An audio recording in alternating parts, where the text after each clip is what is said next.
And at the beginning of everything, an orphan boy, no roof, called Pio. 14, he's happy to have been able to collect some food, as it was a fair day. So he begins to think he should look for a place to sleep. As he thinks of the bridge he saw earlier, he hits a strange man wearing a hat looking like Kung Lao. And in that he wonders who that man would be, but when he covers consciousness, he is already in a completely dark place. And even though he made sure that his eyes are open and not blindfolded, he is. And that's not all. He is in a pitch without any trace of light, and wonders where it is, and in that he feels a very strong headache, and thinks you can't move, let alone gather strength. So he wonders why this is happening, starting to cry because of your situation, and in that he remembers what happened, and he was on the road earlier when he hit that man. And he said the boy seems to be useful, and he turns on the facts, noting that that guy must have something to do with him to be in that situation. But he says he doesn't know who he is and not his name. Then he wonders why he would have arrested him there. And he doesn't remember to receive any grudge from that guy, so he must have some purpose. After all, he didn't kill him, and he must have another destination reserved for the boy. And he begins to think of his name and age, just like your father's name, which is Pius Yak, and your mother's name, Li Xianhong. While he remains motionless in that dark, he begins to think that he has lost his conscience. But he can't even confirm that, wondering if he was really awake all that time. And he says he doesn't know how long he has passed, because with a natural action of the human being, he begins to be afraid. And he says he has no choice but to remember who he is to keep. Then he keeps speaking his name, but he wonders how long it will continue. Then he starts to feel hungry, and says that at this rate he will end up dying. But he doesn't know if he will starve, or go crazy first. Then he wonders if that guy wanted him to die of hunger, and he wonders what he did to deserve it. After all, he didn't even plead for nothing for that man. And in that he begins to cry, biting your own mouth. And he says that even if he is just a nameless beggar and nothing, there is no reason to throw him in that hell. Then, after so long stopped in that same position, he begins to move his hand and also notices that he is easier to breathe. Realizes that the senses of your body are coming back. And then he begins to smell, and note a damp smell nearby. And bending a little of his slipper, he can touch the floor, and note that it is cold. And he realizes that he is under the earth, underground. Reconcentrating all his being and hearing, he can hear water sprinkle sounds. Then he begins to force himself to move, because he has to drink that water. And even crawling, he begins to approach where the sound is coming, keeping the only thought in his surviving mind. So he thinks he has to survive anything, and that he will survive. Seeing, so he can drag himself to a stone wall, noticing that she is very solid, and he gets to the point of hurting his nails against her, and thinks it is no use, falling to the defeated floor, until someone else begins approaching him. So another version of him asks why he is trying to survive so much. Then he is shocked listening to that, and the shadow says it is laughable, asking what is so good about his useless life so that he does so hard. Then the shadow tells him to give up. He says that if he gives up, he will be at peace. And he asks if he will really be at peace if everything will drop. So the shadow questions what he's talking about. And he asks again if he will be at peace if he leaves it all there. But it ends, saying he thinks no, because he will survive. Then the left is that he is wasting his strength. And he says he won't be at peace if he died like that, without even stabbing who has cornered him there. He will not be able to close his eyes, even in death. Then he proclaims again that he will survive, and it will take revenge on everyone who made it that way. Then the shadow asks if he will really take revenge, and he keeps saying he's going. And she asks if he won't exist, and he confirms to her that it won't exist. And the shadow begins to smile, and so disappearing. And after a while, he wakes up again, noting once again that you can see nothing, and wonders if that was a dream or if he's going crazy. Then he gets up again thinking he has to survive. So he says that these things are growing up, where the water is sprouting, and when touching it he realizes that they are moss. And he says he doesn't know which one is edible or not, but he will have to eat, all for the sake of your survival. And when he puts it in his mouth he almost vomits, asking how something can have such a bad taste, bad like that, but he says that his body is fine, so it is edible. So he starts to get that thing to keep eating, because only doing it will be able to survive. And a while later he gets up and starts to bread all over the place, and according to his calculations, he says that this is a square of approximately 9 by 9 meters. And just as he already thought, he is stuck there and someone purposely arrested him. While he is giving his role in Zilindro, he hears the noise of an iron door. Then a small hatch opens and comes a light that almost blinds our boy. So he says that he still has to get close and asks if someone is there. As he approaches, he sees a hand with a kombucha, and that person drops that kombucha and closes the hatch again. Then the boy cries again, being sad to be abandoned once more. But then he begins to feel the aroma, and you realize that this is the smell of food. And in that he comes close to that fighter, noting that he has food there. But he realizes that the smell is rotten fish, tea leaves, and pork, and it is probably the meat that remained from the bone. And he notices that there are at least 5 different types of food waste, and he thinks that a person eating those 5 different types of food is highly unlikely. So it's not just a person out there, and he says that in that case there must be 5 or more other people outside, out of that door, and these are the 5 people he arrested there with a specific purpose. and he thinks that in this case, he is probably not the only one who is stuck there. And he says that it is highly inefficient to make a space like that to arrest only him. And he says that is why there are at least 5 jailers. And it is very likely that there are more people in the same situation in which he is. And realizing this whole plan, Proto wonders again what their goal is, but smelling of the food, he realizes that he should eat soon. So he says he has a lot of time and will think about it after eating, that he says that it is better than eating good. And after they tackle that Gororoba inside, he's quite motivated. And in this, a while later, the kid is already doing flexion planting banana. And he says he's been at least 4 months since he was imprisoned there. And he says that once a day, those people open the small window to give him food. And on occasions he hid and called a lot. So he says that besides, they say no one word. And they keep leaving you stuck in that narrow and dark space. And after giving a bite to the floor, he says he thought he would be crazy to be put in a situation like that, but he was not spending his time in idleness. Then he says he was able to see some of his surroundings, and he is in some way in that dark environment like pitch. He says he can see things moving in that underground place, and he realizes that many insects live in a place like that without being exposed to a single solar ray. As he keeps wondering if this is Toon, a snake appears grabbing the boy's arm and staring at his face.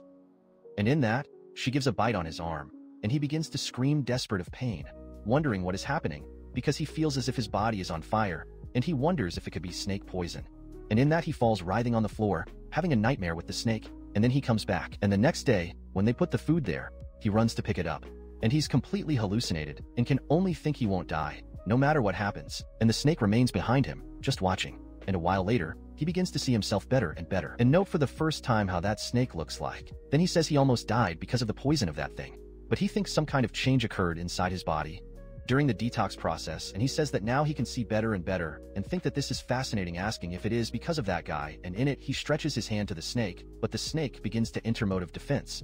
And he thinks he heard of stories of people who have become stronger after surviving or being poisoned, and he thinks that if he can resist that poison, maybe he can gain a gun. This is how he puts his hand back to the snake biting him, and she really did, poisoning he easily. Then your arm begins to darken and get all the way. And he only now considers that he might have done something he shouldn't, and wonders if he should have been more cautious. It is as if your whole body is on fire, and in that he keeps suffering, but he thinks he is still not as bad as he was bitten for the first time. Then he keeps looking at the snake, thinking that her eyes were degenerated because of the darkness, but still, she is an exceptional hunter. And he says that she approaches her prey, in some cases even unnatural, she using the sound. So he says that he is still not greedy. And after finishing the meal, she does not even make a mistake in intimidating the insects around her and hunting them, and he begins to find that the only intelligence in that darkness are him and the snake. Then he keeps looking at the moths and looking at the snake fleeing there, and he begins to see better and better, wondering if that vibration could be the door opening. And he finally, after so long, realizes that the door has been opened. And in that he gets out of the room and begins to walk the corridors, noting that the next room is 20 steps from there. And he says that is why he could not feel the presence of anyone else. Then he opens the door and notices the smell of corpse, and realized that the boy inside was dead. And he says he can't say in many details, but considering his stature, he was around his age. And he wonders if the same happened in the other rooms. Then he starts to go bedroom to bedroom until he finds a big door halfway, and he realizes that that door is strange, but when he opens he sees other people, and those boys look at him, also seeing the two. He starts walking toward him and being cautious, and the two are also scared. And in that he keeps walking, looking at the rooms and thinks it's the same thing there. And in that the girl asks who he is and where he came from, and she says they are the only ones who survived there. Then he thinks she's looking at that direction, but cannot see you inside the darkness. And he realizes that, it seems, he was the only one who can completely adapt to her. And in that he says that his name is Pio, and he was stuck in place next to that. And she is surprised by him saying that there are more places like that. And he says that it seems, questioning what their names are. And she says it is you, and presents the boy as Song Xiong. And at first, the boy does not express much reaction and simply calls both. And she questions where he goes. And he says there seems to be more places like that. And they knock on with another door. And he sends them to follow. And the girl, seeing him leaving, asks Xian to hold his hand. Then they keep giving. And the boy opens the door, finding 5 more people. While all of them start talking, Caillou thinks that different from where he was, there are a few people who hungry died there. And he says that instead, they ended up signing with Vasco. And he realizes that there are more bowls and food there than where he was. And he wonders for what they are discriminating and what they could possibly be planning to discriminate management between places, while he thinks that girl calls him again. He says they were also arrested about the same time as they, and she begins to present everyone who was there. But the boy simply follows the way and reaches another door. And when he opens, they see a very bright light that almost blinds them who were in the darkness all the time. And he wonders if it is the outside, but notes no, because they are still underground. And he realizes that they are underground for so long that even the light of a torch can blind them. Then he leaves elsewhere while everyone is still blinded. And in that, he notices that it seems to be a village. And looking inside the houses, he says that there is no one there, and she begins to wonder what is happening. And he says he is inconsistent, and says it was done in a hurry, and he realizes that it was made only for appearance. The interior was done. Ask why, but in that someone calls him, and when he looks, he's a girl with white hair and blue eyes, and she introduces herself to him as a Liming, saying she will be under his care from now on. So the boy doesn't understand very well, and she asks if they were like this from the beginning, coming too close to the boy, but he keeps wondering what she's talking about, and she asks if his pupils have always been red. And he says they are beautiful, and he is incredulous about it, asking if they are really red. And he begins to wonder if this is related to the bite of that snake, and he says it is not good to be different from others in such a place. However, Limim says no, saying it's slightly red when there is a torch nearby. But it is not very visible normally, and she also realizes that what looks like he didn't know about it. And he says it must have happened while he was there, and upon hearing it, he thinks this is very good, and she wonders what he thinks so much. He just gives her a half-mouth answer to stop talking about it. And Lemmy says he is different from other children, but he asks in what sense. And she says he is only. And she says that while everyone is confused, he's the only one who is thinking. And in this way is surprised. And that girl, I'm not going to give me the job of recording the name, asks what they are both doing. And Reed says they were just talking. And the girl is a little suspicious, but says that the other children decided to go together from now on. And she questions what they want to do. And Pu asks what she's talking about, and she asks if he's going with them. However, he says he will come, and she is surprised, wondering if he won't join them. And he says he is just saying he will wait to see how things will be. And she gets a little disappointed, but tells him to feel free to go to her without changing his mind. Then he asks what Limim will do, and he says he will join him because staying together is much more advantageous for survival than being alone. And she says she made a good choice, and Piu thinks they were isolated in the dark for a long time, so there is no way they are healthy. And he says that even he can't believe it, and he thinks he will only watch from afar for now. And he says that a short time, children saw each other's faces and several groups had already been formed. He talks about the group with Yu and chewed his keys. He also talks about the group that Kongli leads, and also talks about two other groups outside that he has, a child who is not part of any group. And then everyone starts gossiping on him, and one of them asks if the other knew that the session he was had no survivor, and they wonder how he survived when everyone else died. And they also ask if he could have killed them all, and they say that the fact that he didn't join any group is worrying. He thinks the world is the same wherever he goes, but he says he has no room to pay attention to any of those guys now. Then he keeps walking, noticing the entire surroundings, and he says that he is sure that construction was done recently, but in that place there are tons of Moscow, which means that that underground space was built a long time ago, and someone recently reused him. And he says that whoever is, they have a huge fortune, because it is not something a median person can do. And in that he begins to see a light on the ceiling, so that light starts to open, and they all look at a basket down the ceiling, and inside there is a lot of food, and everyone leaves up, but someone asks them to wait, and seeing that that girl sent her to be with her hand on top of the food, everyone gets balls. And she asks why not distribute it fairly among them all. And in this the four leaders come together to talk, and she says that like the representatives. However, P mandate them wait, because he will take his part too. And in that, he walks to the basket and puts his hand inside to take the food. But that punk tells him to release the food, saying no one should get food from that basket without your permission, and says that everything in the basket is under your control. And Nil Sapwu looks calmly at him, taking his hand out of his arm. Then the boy simply grabs his face and throws him on the floor, asking what he said and telling him to say that again. Then he begins to press his face like crushing, sending him talk again what he said. And he begins to agonize and scream, while the others send him out of his leader, calling the mad boy. And in that Pio looks at them while crushing his leader's face. And they all start thinking that the boy is crazy, but the kid is totally dominated by Orochimaru and is very pissed, and only with a look, he puts a hell of them. And in that girl is ready again, asking he let him go, because he can't answer him like this. So he asks why he should do that, and she says he must have understood after what he did. So Piu questions about the food, and she says no one will touch his part, promising along with the other leaders. Then the boy drops the punk on the floor and gets up, and the punk gets very Puto, because she is blinded by an eye cursing the kid. But Fu asks what he wants, asking if he wants the same thing to happen to his other eye, and tell him to feel free if he wants to go to him and get blind. And in that the punk calls the molke crazy. While everyone eats, he looks from above, and he says that was a test to filter the useful children. He says it was like this from the beginning, and he is sure he will continue that until they complete their goal. That many children will die in the process, but he thinks that they could all become his enemies anyway, and so he goes to that girl again, and she asks where he was, and asks if he is still well even after doing everyone they're your enemies. She says that after Pew gave him that beating, many children left Ian's group. However, he says that in return, her group became the biggest. So she says she thought he was not interested as he remained distant, but she thinks he was watching all this time. And he says that as much as he shows interest in him, he also watches them all. And he says she eats less after securing most food for her group. And he says that this is the reason for children to be so loyal to you. And he says that she is undoubtedly the most outstanding among the leaders. And she says he's still living in that dark room and asks if it's because the other children are cautious about him. But he says it's comfortable there. However, the truth is that he wanted to have more tolerance to poison as well. And he went after the snake to be bitten. And he says that since being bitten is no longer so painful, he thinks he has become more or less resistant here. So she asks why he doesn't join her group instead of being alone. And he says he believes he has already answered that question. However, she asks if he didn't say he would wait and see. But as long as they talk, the mealtime comes, and one of them begins to say that it is better to enter the basket this time, if they do not want to fall to death after they cut the rope while rising. And in that, when they will look at the basket, they realize that there is something wrong, wondering why there is only so everyone is surprised, and Pio, it simply gets up thinking it started. He thinks Makino-san is a boy who survived in the last selection and entered the group that Sohyo leads. He says he had the slightest stature in the group, but compensated for this disadvantage with pure tenacity. But that Makino-san was found dead.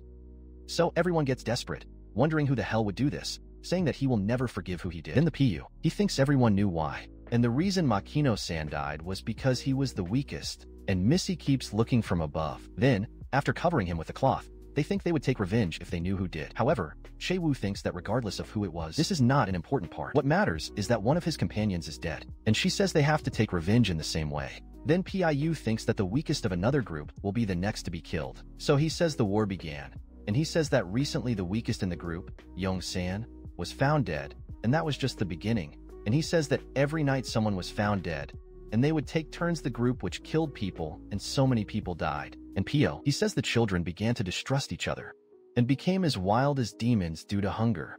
And while all this happens, Pio, still eating those musicians, and he thinks he can't get used to that taste. And he thinks that the hungry children haven't arrived so far, and in that someone has been coming with a torch, and he thinks he's sure this peace will end soon. And in that they come towards him, and he thinks it's at least 4 of them. And he says he can't have gone to the accident there. So they keep wondering if they are sure that is the place. And he says yes, for he heard from that place with his own eyes. Then they start looking for Pio, wondering where he is. And Punk thinks it killed 2 people after their fight. And now it's the perfect time for him to take revenge, wondering where the boy is while they keep walking in a pack. But one of them is hit and starts to scream, saying something bit your leg. And the others ask what happened to him. He already fell stinking. So the Punk finally realizes that there is something there, asking everyone to be careful. Then they drop the torch, and they start screaming by asking where the person is, asking where the hell he is hiding. But then he simply, hidden in the shadows, arrives behind one of them. And that's simply the 2 guys on a motorcycle. In the world of the Manhwa, in a sudden attack, he grabs that guy's neck, giving him a lion. And when the Punk looks, he starts to get angry that one of his friends is being hanged, and starts asking Piu to drop Jung H now. So Pio thinks that at this pace he's going to die, and he's going to become a killer, but he may have no problem not killing him now. But even so, he rotates the boy's neck, saying he will have to kill someone sooner or later. So Bakugo is increasingly annoyed that he killed one of his men, and he says he is a damn demon. However, the boy is still calm looking at him, and Bakugo departs with everything on Piu, but he unravels all the attacks. Then it simply disappears from his front, and he wonders where he went, sending him to stop hiding and appearing. And the protest simply appears behind him, saying that he won't just end with one eye this time. So the sick descend down the legs, and he ran out full of fear. However, Piu calmly goes after him, cornering him on the wall. Then Bakugo begins to sweat cold in that situation and asks Piu to wait, talking to them to join strength, and the boy can barely believe what he is hearing. And he says he won't be able to survive those children for a long time, and speaks for them to work together, because not even the group of you will be a match if they join forces. Then Pio, he doesn't even answer, coming close to him, and he keeps saying that if he didn't like the idea, he can be the boss, and he will become his subordinate. And he says it's different from those guys he has killed so far, and it is useful. He must use you. Then Piu looked directly at his eyes, saying that you are sure it will be submissive at first, but it is also certain that he would completely betray him. Pass from time. And he says the boy is wrong, because he will never do that. But Pio certainly does not fall on this little, crouching quickly and using the palm of his hand to hit Bakugo's quiche, throwing him up. Then the boy grabs his back, holding his neck, head, and sticking his feet into his abdomen. And so, after making a lot of pressure, he finally kills the Bakugo. And after throwing him on the floor, he says that the reason he killed is because he is still weak. And he walks, while the Sharingan is about to be activated. And after that he says that Yu's group was undone. And he says it was because he and his men were found dead. And then all the leftover 3 leaders realize it was you. He who killed all those guys. And you begins to wonder how strong he is, because he killed 4 people alone. And one of them thinks that he should not become his enemy, and the other says he is cunning and spiteful, and says that the boy knows exactly what to do for people to be afraid of him. So he sighs, saying that the problem has already been very far to be resolved, distributing reduced food because people had to be killed to secure food. And he says that in the end everyone became killers, but Pio killed Yang, the one who had power throughout this mess. So he says no one will touch the boy now. And he comments with his group, sending them not even thinking about doing something with to approach him. After all, he can't even imagine how terrifying it would be someone who has nothing to protect. And in that, everyone understands the message. And in the meantime, the boy ran screaming for his leader. He asks why he's running like this. And he says he is 2 people from the North Red House. And he thinks they are those who were banned from the U group. Then he asks if he is sure. The guy says he checked twice. Then he asks about their food.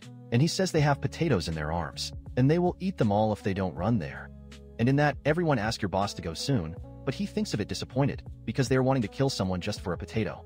Then he tells everyone to prepare and go there. And coming close to the place, there are 2 girls sharing potatoes. As they see that, his own group begins to freak out the potatoes they are seeing. Then he asks everyone to contain himself, but they start screaming, sending them all to kill them and get the girls. Then they leave on the girls with everything, ordering them not to escape. And the leader, who was left behind, watching his men run out, he thinks something is strange, because that position is disadvantageous for them. And the girls who were running actually prepared a trap, and one of them plagued their friends from inside the window, attacking those who were running. So the leader tries to scream, but his friends are already catching. So one of them is passed out, and he recognizes that as a trap, telling everyone to retreat.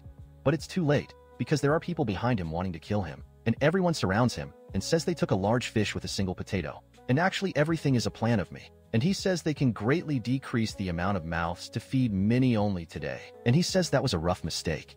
Thinking how they use it to do this, Yu just looks at him, who is very pissed off, and the leader asks if they can be satisfied with only his life, begging for her. She says she would like to hear his request, but she says they can't provide that so much food. And he asks if she will only be satisfied after killing them all. And she says he would have done the same in his place, so send everyone who were there. And they start fighting, but the leader of the other pack does not seem to surrender even soon. And the girl starts looking up, looking at Pu. And he says he understood that they are waging battles using the terrain, and several shortcuts and tricks are being used, like building places that make infiltration impossible, provided that security is competent. And he says this is an addition of a place that exists, or a copy of Carbon. And he realizes that the person who built that place, you want them to get used to it, and uses what they learned to kill people. And he says they are trying to make them useful to use them on land like that one day. And he says there is only a big house like this. So this means that this is the large mansion of the Jianshu clan, or a very influential figure. He says the consequences will be gigantic if they attack that place without a good plan. And he says that is why they are using them. They are tools they can throw away after using only once. And the boy thinks they are throwing them into hell and completely demolishing their nature. They are basically shaping the tools they want and are creating them to be killers. And after that blood shower, some boys start laughing, asking if they saw it when he strangled a guy to death. He says he looked like a fish out of water when he gave his last breath before he died. And they keep talking about another murder when the guy looked terrified when he arrived from behind. And he thought he was a turtle trying to go back to the hull or something. And they are happy talking about it. And they say that your boss really is the best, with her talking about the absolute victory and that no one would dare to face now. But in the meantime, Lemon remains behind them, thinking he's still stinking in blood, and says they all got used to killing. And wonders how they can eat so casually with someone else's blood from someone else's blood. And she says this is disgusting to other children, and she too. And in that, when the hole in the ceiling opens once again, they are waiting for the food. But they notice that the food should come a little later. But Yu doesn't even want to know, saying they need to get as much as they can. And everyone accepts it. And she says they will finally be able to eat her part this time. And he says that now that Yanon's is gone, there is no group that can prevent him. But then she asks, she stops to think and wonders where he's finding him right next door.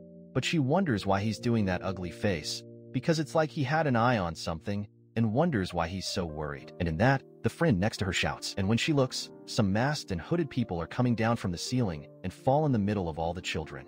So he simply, without speaking a word, begins to watch them all, throwing them sideways and getting the wood on the children. Hip-Hop thinks he expected something like that to happen, but he doesn't believe they're using violence right away, and he thinks not even animals are taken like that. But only Falcon resisted, because he would only draw attention if he acted at that moment, and he thinks he should not draw attention. As they all catch, 3 men appear standing, and Pu thinks they are the real, who are commanding those masked men, and in that they raise their hands and men stop eating. And his first tells the children that they can call him First Sword, and the lives of all who are there belong to him, and from there, without exceptions, and they will all be governed by him. But then a boy who has nothing in his head asks who he is to do it, but after taking a slight affection he gets headless for a lot, and everyone is frightened by what they are seeing, and in that the First Sword says that he did not allow either of them to open his mouth, and Pio is also shocked by what he is seeing, and then an old woman is lit, and the First Sword explains that he says that when the poisonous organism is placed in a jar, they will eat each other until only one remains, and the last one will have the most powerful poison. So he says that this is the poison of the curse, which can also be called kataku in Japanese, a type of magic. He says that among the countless children, only the most wicked and those with the best. And he says that everything happened just as they wanted, but which one is worthy of paying attention? So he says only Yowar as he predicted, and he says that as she leads the largest group, her influence is the largest among children, and if they do not crush her spirit properly, it will become much more complicated to deal with in the future. Then he asks his companion to pay special attention to her so that she doesn't even dream of starting a rebellion. Then he talks about Xie Yun and Kong Yu, saying that they are also worthy of paying attention, because although they are overshadowed by you, they are the ones that stand out, which concerns martial arts. And they also talk about the only survivor of the Sector 1, and ask what happened to him. And he asks if he's referring to P-Wall, because he's still alive, and he says he understands. He says that the Sector 1 had the least amount of food and the worst conditions, and survivors of that place would not be normal. So he talks to pay close attention to him. And in this, the subordinate says he understands the First Sword thinks that only 6 years ago, and they should finish the mission before that, taking what seems to be a gold scroll, and he wonders why his captain accepted a mission like that. And he speaks that restricted to the captain of the Bloody Ghost Group is a mission of 7 years old and the duration, and a reward of 500,000 gold yang. And he says the goal is not to leave any dress about the Bloody Ghost Group. So, after that great smiles, the First Sword talks to them, saying that the last house is their goal. He says that the one who gets there can rest for 2 hours. On the other hand, the one who arrives last will know the true hell. And in that, everyone leaves. Tempiu says the merciless days continued, and he says his days were full of training to become killers, and if they couldn't handle the process, they would die even before they could see the outside world again. And he says they should do whatever is necessary to survive, and in that, the first one is IOU. And the First Sword thinks that, as he imagined, IOU is the most exceptional. And he says that her intelligence is remarkable, also talking about her judgment, courage, and physical skills. And he says they are all the first line. And in this question about the PO, and they say he's on average. And they say that so far he has showed nothing that would highlight him from others. Then the First Sword says that maybe he was mistaken, because he was waiting more from him, since he is the only survivor of the Sector U. But he should keep an eye just as a precaution. And a while later, you will talk to PIU, and asks if he is still reading the cultivation technique of the Thunder Division. And she says he has already learned enough of that technique, and the instructors are no longer doing it. He says he's just reading because he wanted to, and she asks if he wants to get tired, saying that surely his body is made of iron, and in that she starts yawning, sending him if, enjoy this, because she will sleep first, and he, on the other hand, doesn't care about her. And remember the First Sword saying that the cultivation technique of Thunder Division is a technique that even a novice like they can learn. They had a hard time getting it, and he says he will be given all 3 months. And in that, the boy keeps studying and putting into practice until he can gather a strength in his abdomen. And he remembers the First Sword talking to him. So they learn the technique of cultivating the division of thunder. And if they become familiar with the process, their bodies will be reborn and will be able to feel ki and accumulate internal energy. And he says that the technique that the instructors made him learn so that they could feel ki, the cultivation of division and thunder, both the instructors and the children consider it as just a trampoline to make them feel that. But none of them seem to have perfectly understood the cultivation technique. And he talks about the division of thunder, saying that since it is not physically possible to divide a thunder, perhaps the name makes reference to the speed of thoughts. And he thinks that learning the cultivation technique, with this interpretation in mind, he is sure he will be able to gain something different from what he has acquired so far. And he says that even if he learns martial arts faster than others, he should never show it because he cannot stand out for being very exceptional or a failed. He says this is what he has done so far, but maybe things are getting dangerous when he almost gets a stab.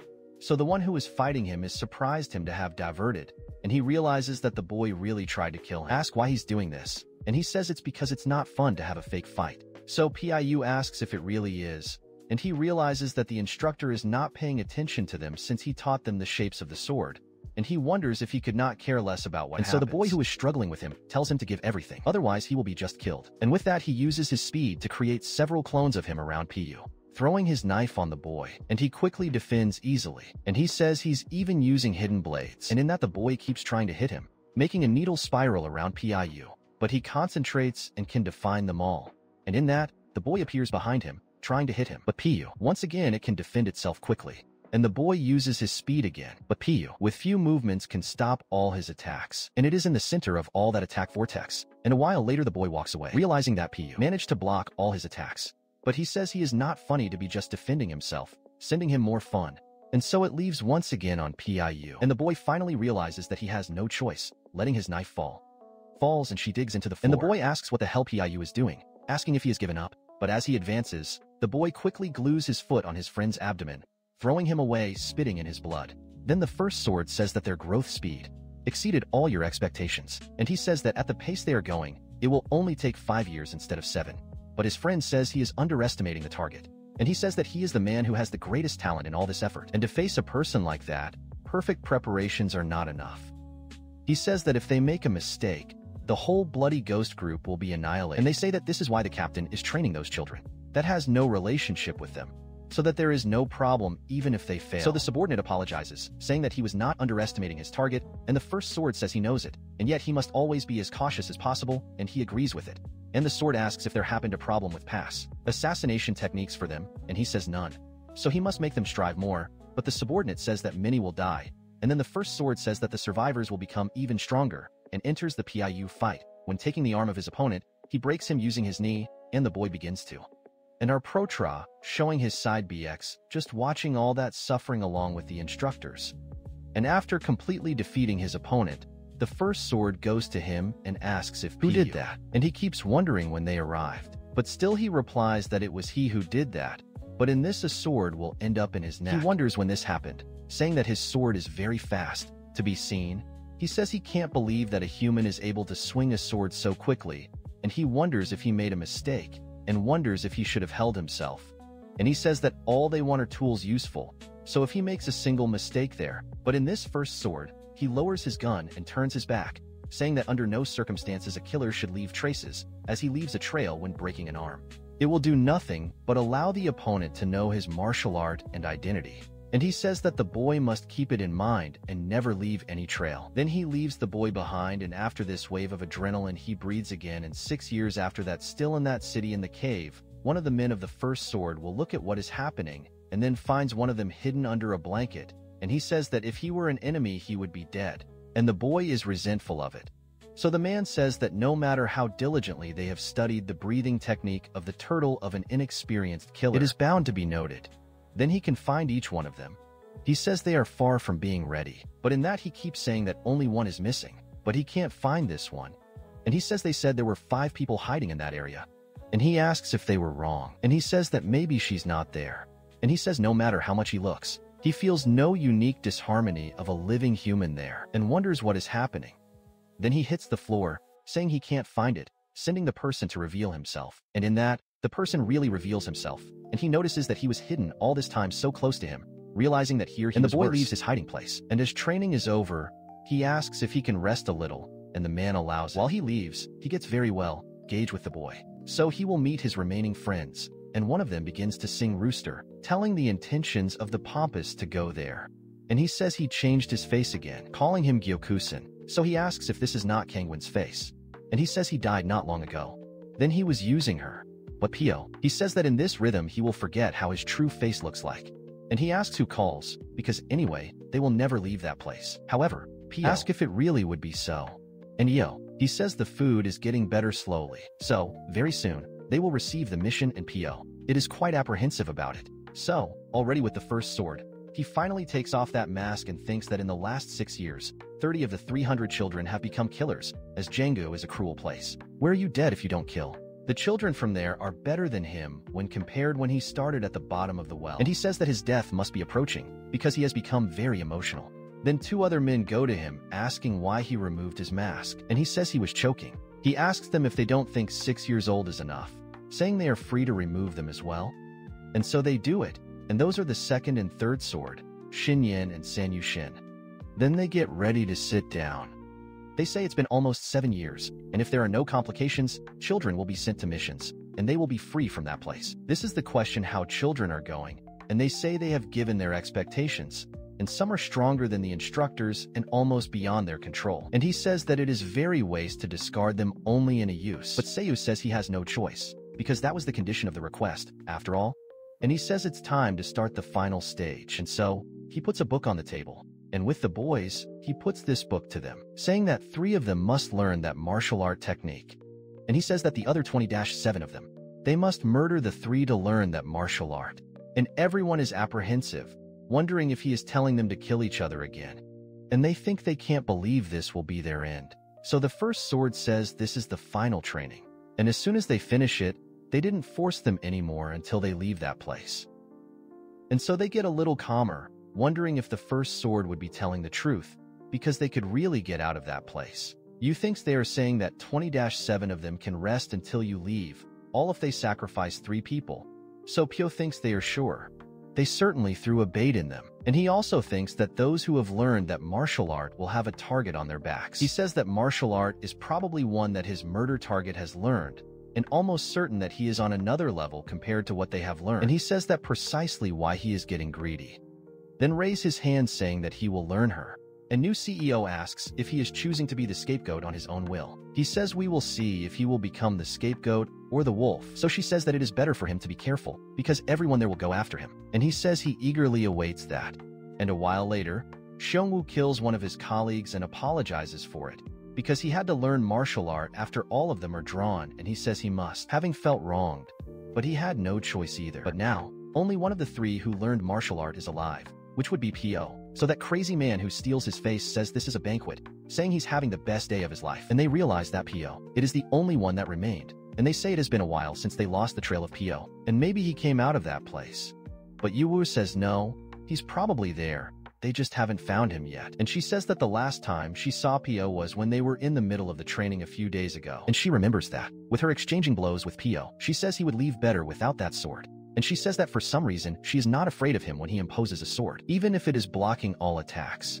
So he is in doubt about that.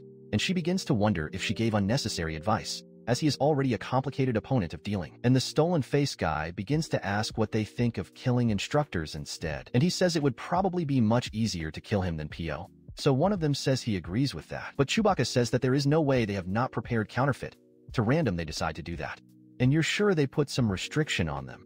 And Hua thinks yes, saying they will think about removing restrictions later. And they must first focus on finding Pyo. And in that they all leave together. But Pyo, it was very close to him. He keeps thinking about what they said about killing the instructors. And after closing his friend's eyes that was killed, he thinks the instructors are probably busy chasing the children trying to find there. And he says that there is no way they do not maintain vigilance in the children who are chasing. Thinking of things like these. So he thinks again, saying that in this case, this can be the best chance for him to discover their true goal. And in that he goes to the temporary base of the instructors, who says she is strongly kept, but not something he cannot invade. And in that, it begins to mix with the environment. He says the instructors said the turtle's breathing technique is interrupted if the user moves. However, if he uses the technique of cultivating the division of thunder to subtly divide his breaths, the story is different. And he says that this makes it possible for him to move as he hides his presence as much as possible. Then he says he can move in a way that makes human cognitive area impossible to detect. Then he can pass the guards. And it is finally within that construction. And he arrives in the room located in the deepest part of the base. So see if there is no one near, and opens the door. And inside, he can't see anything. He wonders which secrets they are hiding there, wondering who are those who are trying to create them as killers. And among his doubts, he also wants to know where this place is. And how can he leave? But then he thinks that gold mission request and opens it looking at everything, and he notices that this is a letter of request and wonders who is the Ogunsang, and he also wonders how powerful Ogunsang must be. May they have spent 7 years creating them to become killers as they tested and killed them. And he says that 270 of the 300 have already died. And he asks if he has so much value. But then he notices someone coming and thinks someone is coming, and in that he hides again. But when the first sword arrives at the door, he realizes something, then opens abruptly, and Piu thinks he cleaned the best he could, but it wasn't enough. And so the first sword realizes that there is someone there. Meanwhile, the 2 other swords are carefree inside the site. But the first comes very slut, and they ask if there is something wrong, and he says there was a scent, and must not have escaped from the cave, and they must find him. And he questions how they dare to infiltrate the first sword room, asking who could have asked it, and the second question for him if they have any idea of who could have been. So the third says that inside there is no one more talented in filtration than him. And he asks who it would be. and he says it would be Pio. So the third says this is unbelievable, for thinking that he would filter himself in that place. While everyone is chasing him, he says they will have a big problem if they leave Pio loose. However, if they polish it without solid evidence that he has infiltrated in that place, the opposition of the children will be large. And while they are talking, the boy is hanging on them. They say they will direct their opposition to the Pio. They wonder how. And the first says that it will use the so, called heavenly. But the second says that this is the last measure of restriction. But the first says they will have to do this sooner or later. He says that now it's time to show a Pio and the other children who are their owners and who have their lives in the palm of their hand. And so he asks the other two if they agree with the use of the so, called infernal. Then they agree, and he puts the plan into practice, saying that he will show them hell. And in that, while he is plotting for all children, they keep looking, wondering where Pio. Then they start screaming, saying they can't find any trails of him, and start calling him coward. And I think even the children who were showing off on their tracking ability couldn't find any trace of it. And if he's not in the Sector 1 and neither, where could he be? As she thinks, she listens to a noise, noting that it is the sound of an instrument. So they all start to get sick, and so do she. And due to the sound of that flute, they all fall to the floor, feeling a lot of pain. And they wonder what is happening, because it is as if insects were devouring their whole body, and in this it appears near him, and notes that they finally activated the restriction. And he talks about a sharp and shrill noise in his ear, and also those guys who are in doubt. And he thinks the 3 swords activated his plan. However, he says that for him is just a little pain in his ear, and wonders why he is the only one who is fine. And he says he needs to find out the reason. In the meantime, that girl in front of her is still sick, and he says that the infusion of internal energy is an extremely dangerous act, but will not have many complications, as Lemon also learned the technique of cultivation of thunder division. And he says there is no problem with her inner energy, so he asks what differs them from him, and he thinks they ate the same food, the same environment, and the same martial art. What else could it be? And he wonders if it would be the poison, remembering that white snake. And he says that if something is related to the poison, it would make sense of his good condition in that situation.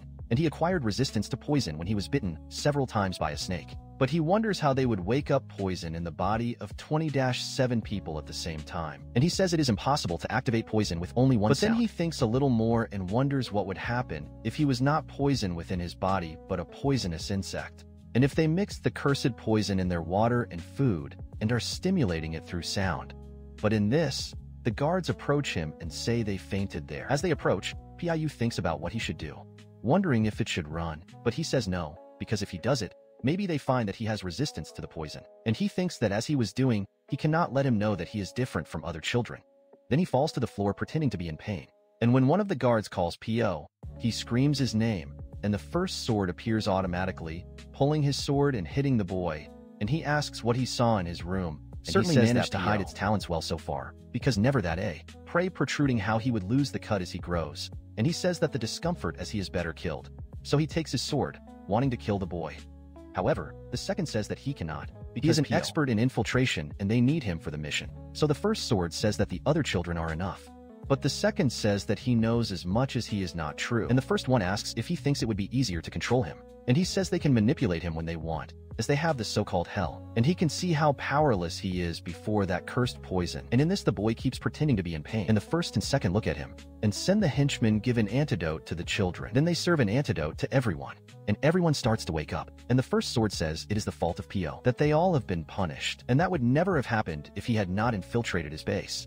And if any of them do it again, they must keep in mind that everyone will experience the pain they have felt again. And after a while, Pio, he is again in that total darkness, meditating immovable. So he remembers the word of the second, talking to the first to see how powerless he is before the cursed venom, and he says he knew. For the poisonous snake must have subdued the cursed poison. And thank God, he was able to escape the restriction they put into him. And so the boy is increasingly motivated. And Lemming, in turn, is very afraid, wondering if Piu, it really is not there. And 3 of them keep walking together. And I keep thinking that this place is very disgusting. Unable to believe that he went there voluntarily. And she says she was given time to rest. But that boy passes each of his days isolating himself in places like that to train. And the Thief of Faces says he can't say what goes on in his head. For first, he runs the company of the olds, and choose to stay in that place depressing. So they remember that all this was Pio. And he says he is already hated by all children after that incident. And you're sure there is not much choice for him. And the Thief of Faces says it is very difficult to find them, asking where he is hiding. Then he appears behind him, asking why they are looking for him. The 2 are completely scared, and the Thief of Faces says he almost killed him fright, sending him not to walk around with that hidden presence like that. Then he asks again why they are there, and Owl says he just wanted to talk to him, and he asks what she wants to talk about, and she says it is about the restriction, and she says the restriction is in all of them, and she asks if he knows what it is. And he says he's sure he wasn't there before they passed out. But as soon as they regained the senses, he was there. And she says that this means that he approached them after the activation of the restriction, and soon, it can be concluded that it was not affected by the restriction, or it had little effect on it. And so, Lemmy remembers. And she says that while she was going crazy because of the pain, she was able to bear because someone infused internal energy on her. And she again wonders if it was Pio. Anda asks if he knows about the restriction that is linked to them. And he says yes, and everyone gets scared. And he says he knows exactly the kind of restriction they put in them. And then Yo asks him to say what it is. So he asks why he should do this, wondering why he should bother to tell them, asking how it would benefit him. Then the face thief asks if this is how he treats these companions. But he says that companions would not pursue and attack each other with such enthusiasm. So they all feel the indirect, and the thief of faces says he is right. So they will be companions from now on. And he says that swears, no matter what happens, he will never abandon him and always consider him a friend. But Pio doesn't believe in anything, nor. And even the two who are with him believe. Epio believes he wants him to believe in his words, saying that he is certainly stubborn. He says that it is necessary to be stubborn to learn the arts of. And he says there is no disadvantage for Pew to have someone as capable as him as a friend. And he says that if they find a way to regain their freedom, he must visit the troop of the arts of the Republic. And he says that since they have already gone through hell together, he will help you at least a little. So you says he will also consider you a friend from now on, and says that at least the children who follow you will never be hostile against him. In turn, seeing all of them take initiative, says that he will also see him as someone special, and says he will never betray him. Healing to Dinya. Yeah, friend, there is no art of murder that stops love. And in this, the PIU is out of leaving and tells them that it is cursed poison, and they are surprised by that.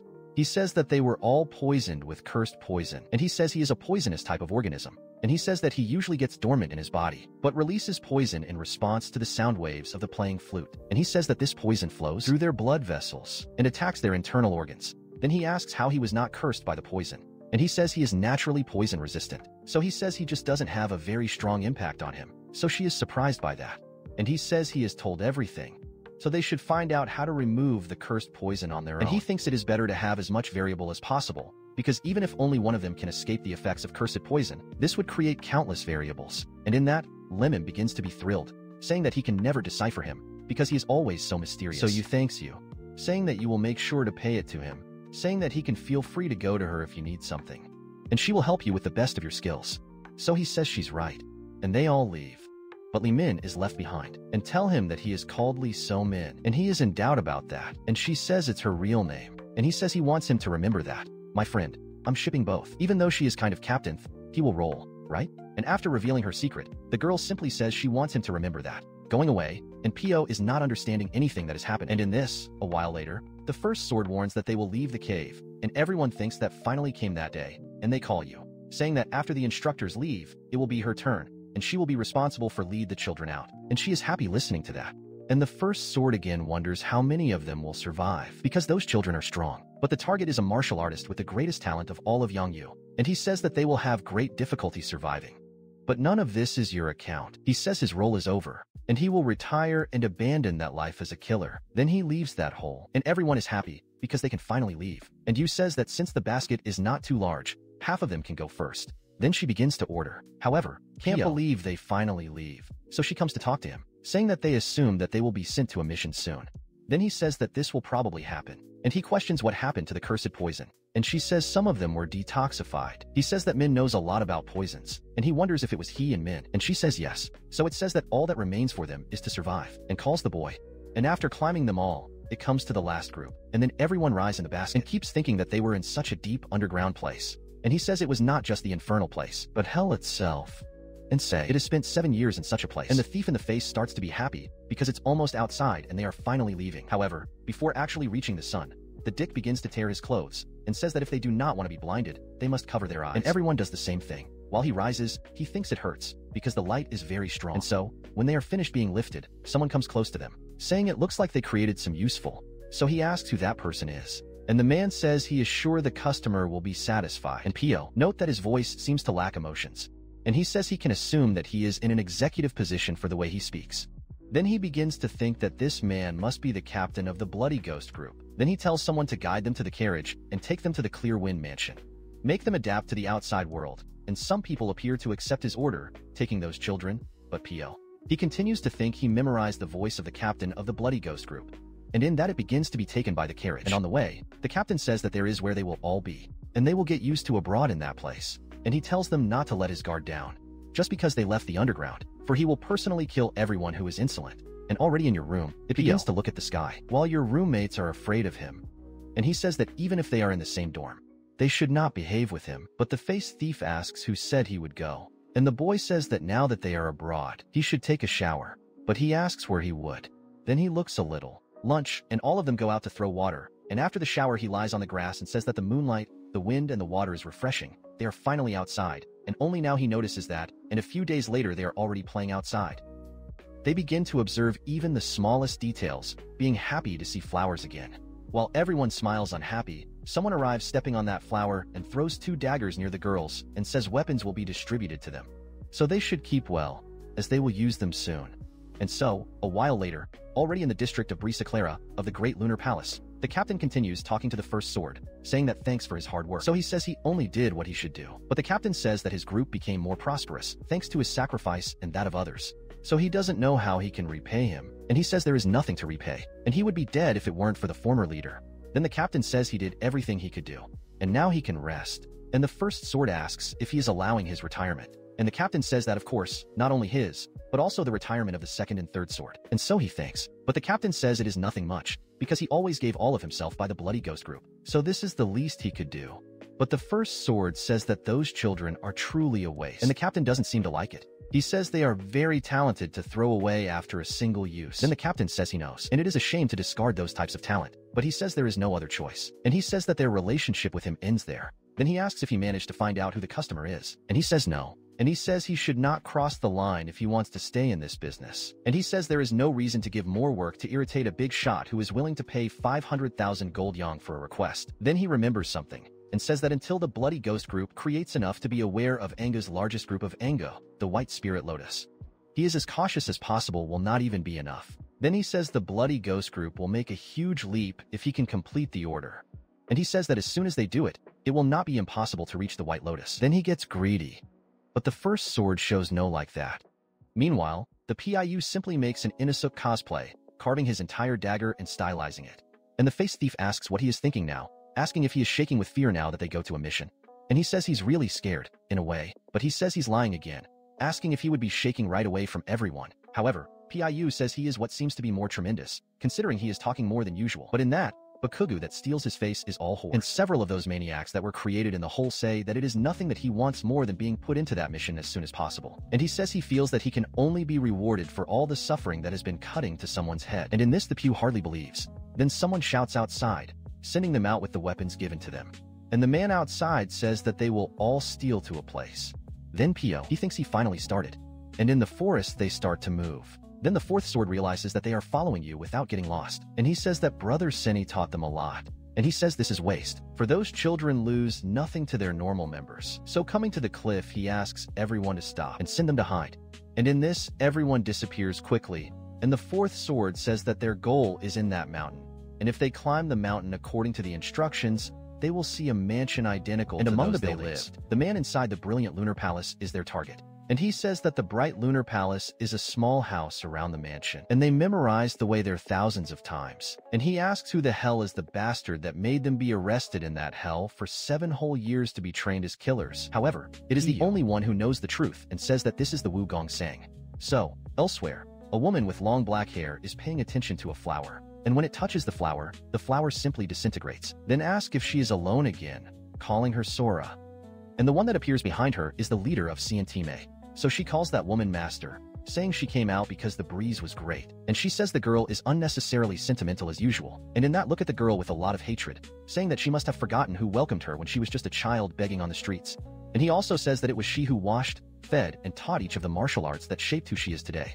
And she asks if after that all she wants to be dismissed. However, the crown speaks this with a lot of hatred in the heart, but she says this was just an idea, and tells that lady that of course the disciple wants to follow her master, so she should not be annoyed, because it is bad for her health. But the woman says that if they do not give the answer they want that day, they will make the plan they have been writing for the last 7 years. So she says she's ready to follow her master, but she thinks she seems to be under a lot of pressure, saying this is unfortunate. Then they arrive shouting their master.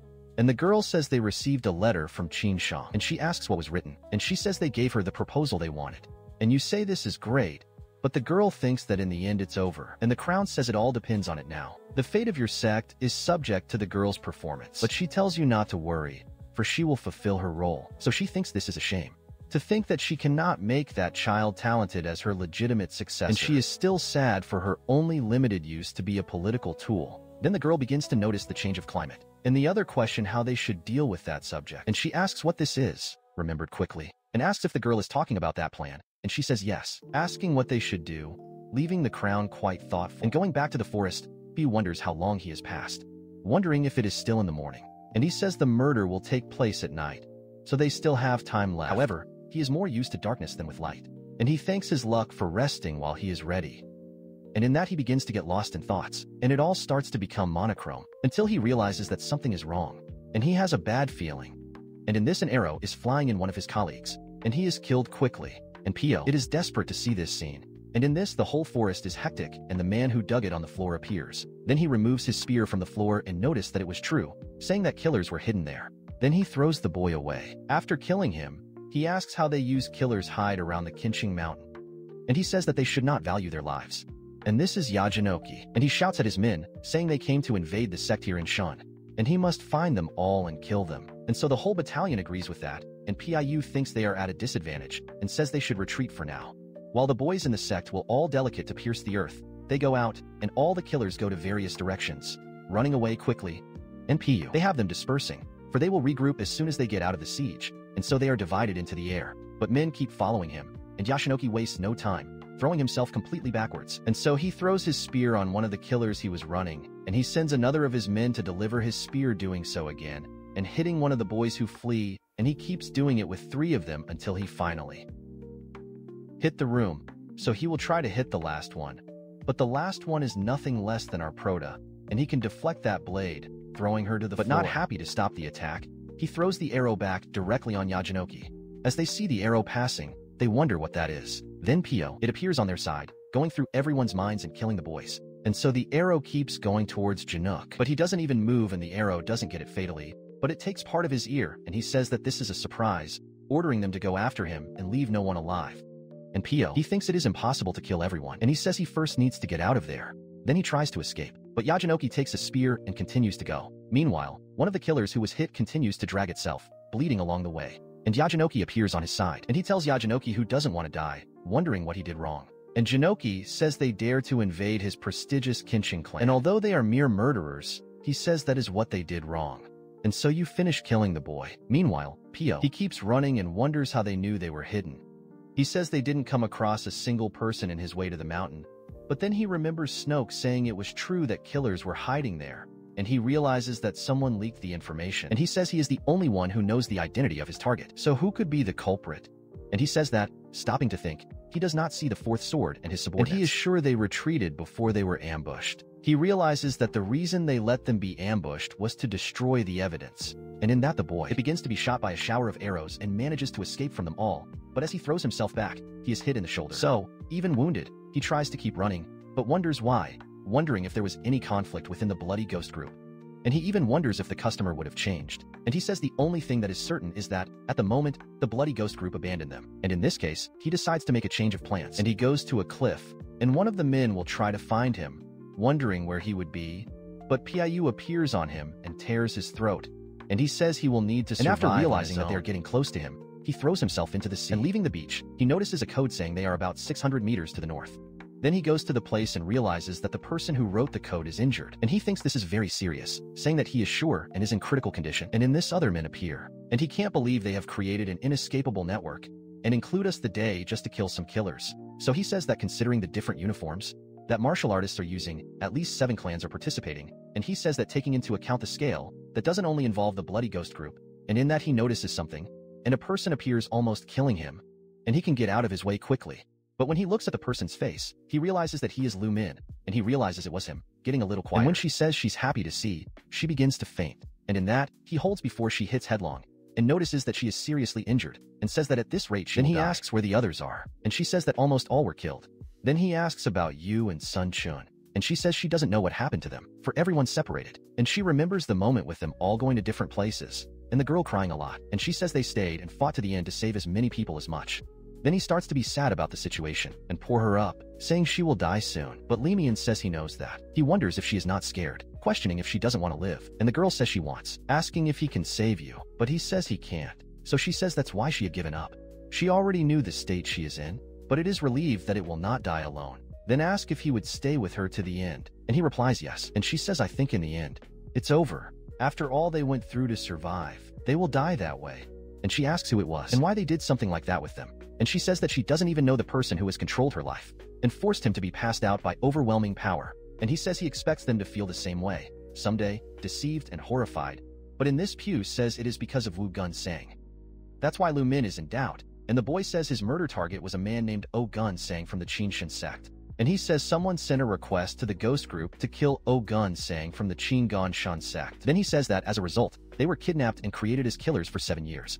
So he says that now that they have become useless, they are trying to erase them from their exceptionally elaborated plan. Then he says that while he is alive, he can find out who ruined his lives. And you will find them and get revenge, even if it's the last thing he does. So the girl says she understands, and he says that if he is for him, she wants him to survive. Then she gently touches his face, asking if he could call her by name. Then he calls a line, but she says it's her real name. So he calls Lu Xian Min, and the girl thanks him, saying that she wanted to hear that.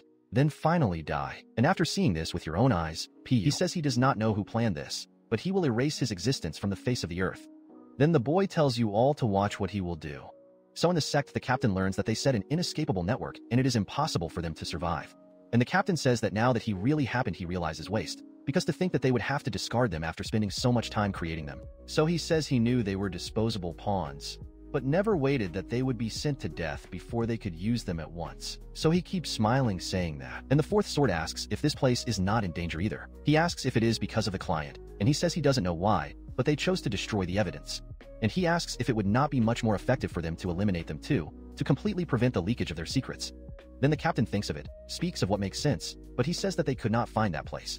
And he says they just need to be there until dust downloads. And the fourth sword asks if he really doesn't know who the customer is, and he says he can find out whenever he wants, but he says it is a limit that should not be crossed. And he says they warned them by sending that message, so there is no reason to cross the limit first. But when he raises that roll, the fourth sword realizes that this is an incense of tracking, and says that someone has put a tracking incense in the message, and so they begin to be invaded, and several people come in, and the first sword appears talking to everyone to back down, because they have no chance. And so the invaders send their men to kill all those filthy killers, quoting the commandment of not killing, so they are surrounded, and the captain thinks that the fourth sword was right. And he calls him to retreat, but he asks where they would, and he says it is anywhere. However, he asks if the fourth sword cannot because they are after him. And he says that since he is the target, because they would leave you some escape route, and he says they crossed the limit first. Then he takes his sword and says he will show them something. But when he goes up, he starts pulling heads. And he says they will be those devoured if they decide to bite him. And the captain sends all the strength to hold on, for they can win if they continue to press them. But someone says they will not have this opportunity, attacking the captain with all their strength. And the captain even tries to defend himself by attacking that. However, after the blow, he begins to feel the effects of what he just received. And he says that this is very powerful to ask who is that person, so he asks how a mere killer dares to ask his name. He recognizes that woman as Toxic Heart. That ends life, Jonggu H. And he starts trying to guess who his client would be, but she tells him to stop right there, saying that he will tear his tongue if he speaks another word. And then he is surprised to think that the customer would be Denomi. And he says he should know that they were related to this from the beginning, thinking that he regrets the fact that he did not investigate the client because of his thinking of not crossing the boundaries. And he says that his wrong choice caused a disaster. But he says that even so, even if he dies, he will not be alone. Then he points his sword to her, and she's apparently not very excited to bite. And it starts to attack him back, and the two set up on each other. And in this, the captain and Joao Gora start exchanging blows, and she is surprised by a mere group of killers possess such martial mastery. And she thinks she was lucky to face him in the middle of daylight, saying that perhaps he had been dangerous if he took the darkness to ambush him. And she thinks she can't allow an individual like that and her group to continue because they need to be exterminated. And so she tries to attack him with an even stronger martial art, throwing him away, and so he thinks he will die. Assuming this is the end of the Bloody Ghost group. Everything says that he managed to make the Bloody Ghost group grow at this level, while spreading countless amounts of blood and death in darkness, and he thought they would soon reach the White Spirit Lotus, the group that even the strongest of Django avoids face. But at the moment he thinks it all ends there, But then he tries to attack again, saying that he, Gu Juyong, captain of the Bloody Ghost group, will be the one who will survive. And so, he leaves on that hurricane, departing from him. But then, he ends up losing his leg, and he wonders who dared to interfere with his battle. And when he looks sideways, he sees someone else, and his enemy, seeing that he lost concentration, wastes no time and attacks him in the midst of suspects, opening a hell in a hole in his chest, and he finally falls into the floor, and she gets a little convinced about it, and her men start screaming for him. But he has no time to worry about his captain, because they too are attacked. Meanwhile, it's spitting blood on the floor, until when he raises his head, he sees the person who ordered his service, and Jean swallows the salt of his master. And she asks why the girl took so long to subdue those inferior murderers. And she asks for forgiveness, saying that they resisted much more than she expected, so she took a while. And in that, Juyong gets pissed to the floor with the bright elder master, and asks how she could do it with him, saying they asked for their services. And in that, she disappears closely at them. And Juyong keeps saying that they are worse than beasts, because they dare to betray him. But as he speaks, simply dug her staff into his head, bursting her. So she wonders what that piece of trash was talking, and tells them to clean the rest, leaving only that cold and lifeless body on the floor.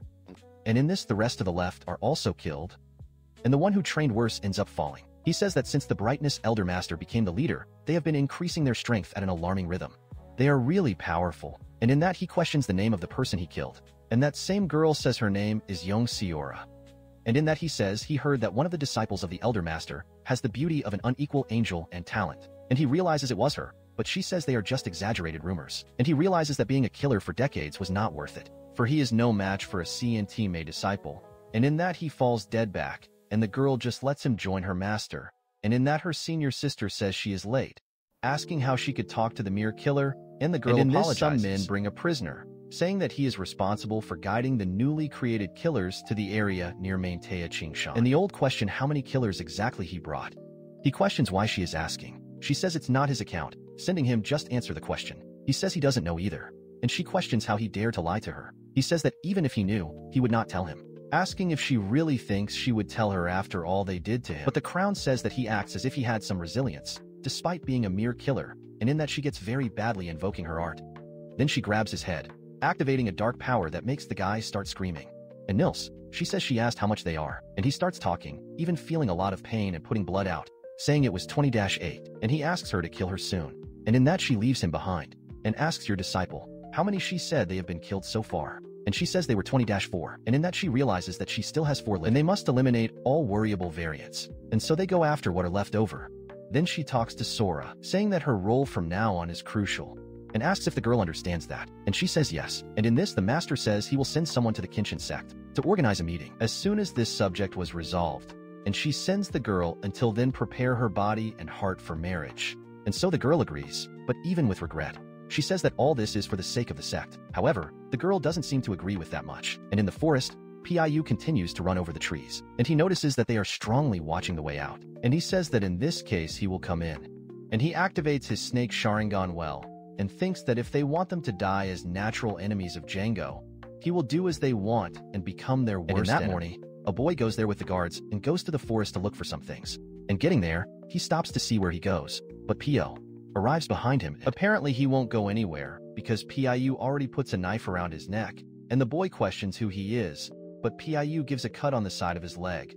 So the boy keeps thinking who he would be and who would do such thing with him on the Kenshin Mountain. Pio continues to squeeze his neck, wondering if he is a Kenshin sect disciple, and instructs the boy to swing his head if he is, and the boy quickly responds. And he says he'll let him go if he answers his questions, speaking to him don't even think about trying something, for he can ensure that he will end his life before he can do anything. And in this the boy falls to the floor crying holding his leg, and Pio asks what his name is, and he says I give Jean. So he asks who he is, and he says he is the disciple of the 3rd generation of the Kenshin era. And in this the Pio question what kind of man is Wu Sang, and in that the boy is surprised. Well, so you were talking about your senior brother, the Grand Star of Qin Shang, and Pio, he is in doubt about that, asking what he means, and he says that his senior brother, Wu Guasang, is the greatest talent that the Qin Shang sect has ever originated. And he says he dominated most sect martial arts and reached a very high stage. And the boy heard that the former sect masters have shown interest in him and are giving him teachings. And Pio is surprised by that, saying that this is the worst possible scenario. And it is not expected, saying that is why they invested 7 years training you. And he is sad for the 7 years they lost. And the boy says he told everything he knows, asking the Piu to spare you. But then the Piu touches him, and the boy feels that his body is not obeying him. Meanwhile, the Piu uses a technique behind him, the boy, and he thinks he needs to get out of there now. And in that Piu, he has just used that technique, and the boy wonders what he is doing. And when he looks back, Pu is literally with his face, and in it he notices that he is, and he says that there are some, if he looks closely. But no one would notice just a glance. He wonders what he is trying to do, and Piu quickly lifts behind him, and when the boy realizes what it is about, it's too late. Then the guards continue there, and Strange Dojin, asking why he is already back.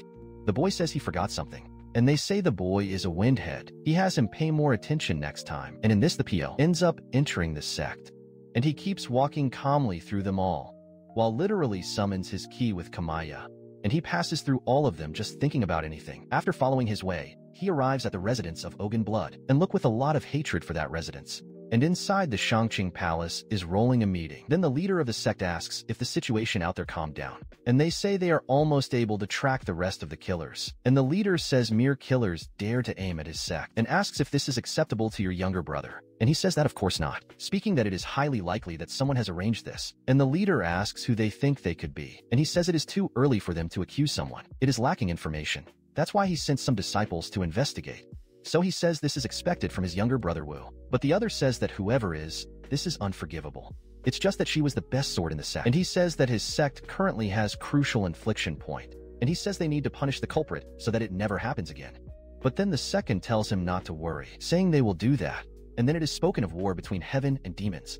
And it is said that in a dangerous moment, when Zhang Wo was about to be conquered by demonic forces, the notorious martial artists formed the Covenant of Heavenly Will, and those who were willing to participate. It was the Shaolin Temple, the Yudang sect, and the Manhwa sect, which reached great achievements and recovered their old glory. Those who did not participate, such as this sect and the Amei sect, only earned the empty name of 4 heavenly kings and are not away to the other sects today. And Kenshin's leader says that if they want to reach them, they cannot be delayed by something like that. They need to stay focused. And in that, the second asks him not to worry, for if things are in accordance with the plans, they will be able to reach them within 10 years. And the sword says he is reliable, saying he is very happy to have someone like him. And he says that because he is so skilled, it makes sense his son to have been blessed with so much talent. However, he says he is flattering, and in that he asks how Guseng is, saying that he heard that he has not left the residence for a moment in the last days. And he thinks that as far as he knows, he isolated himself to focus on his training as a form of atonement. And inside the room, his son remains quite focused and wrapped in several swords.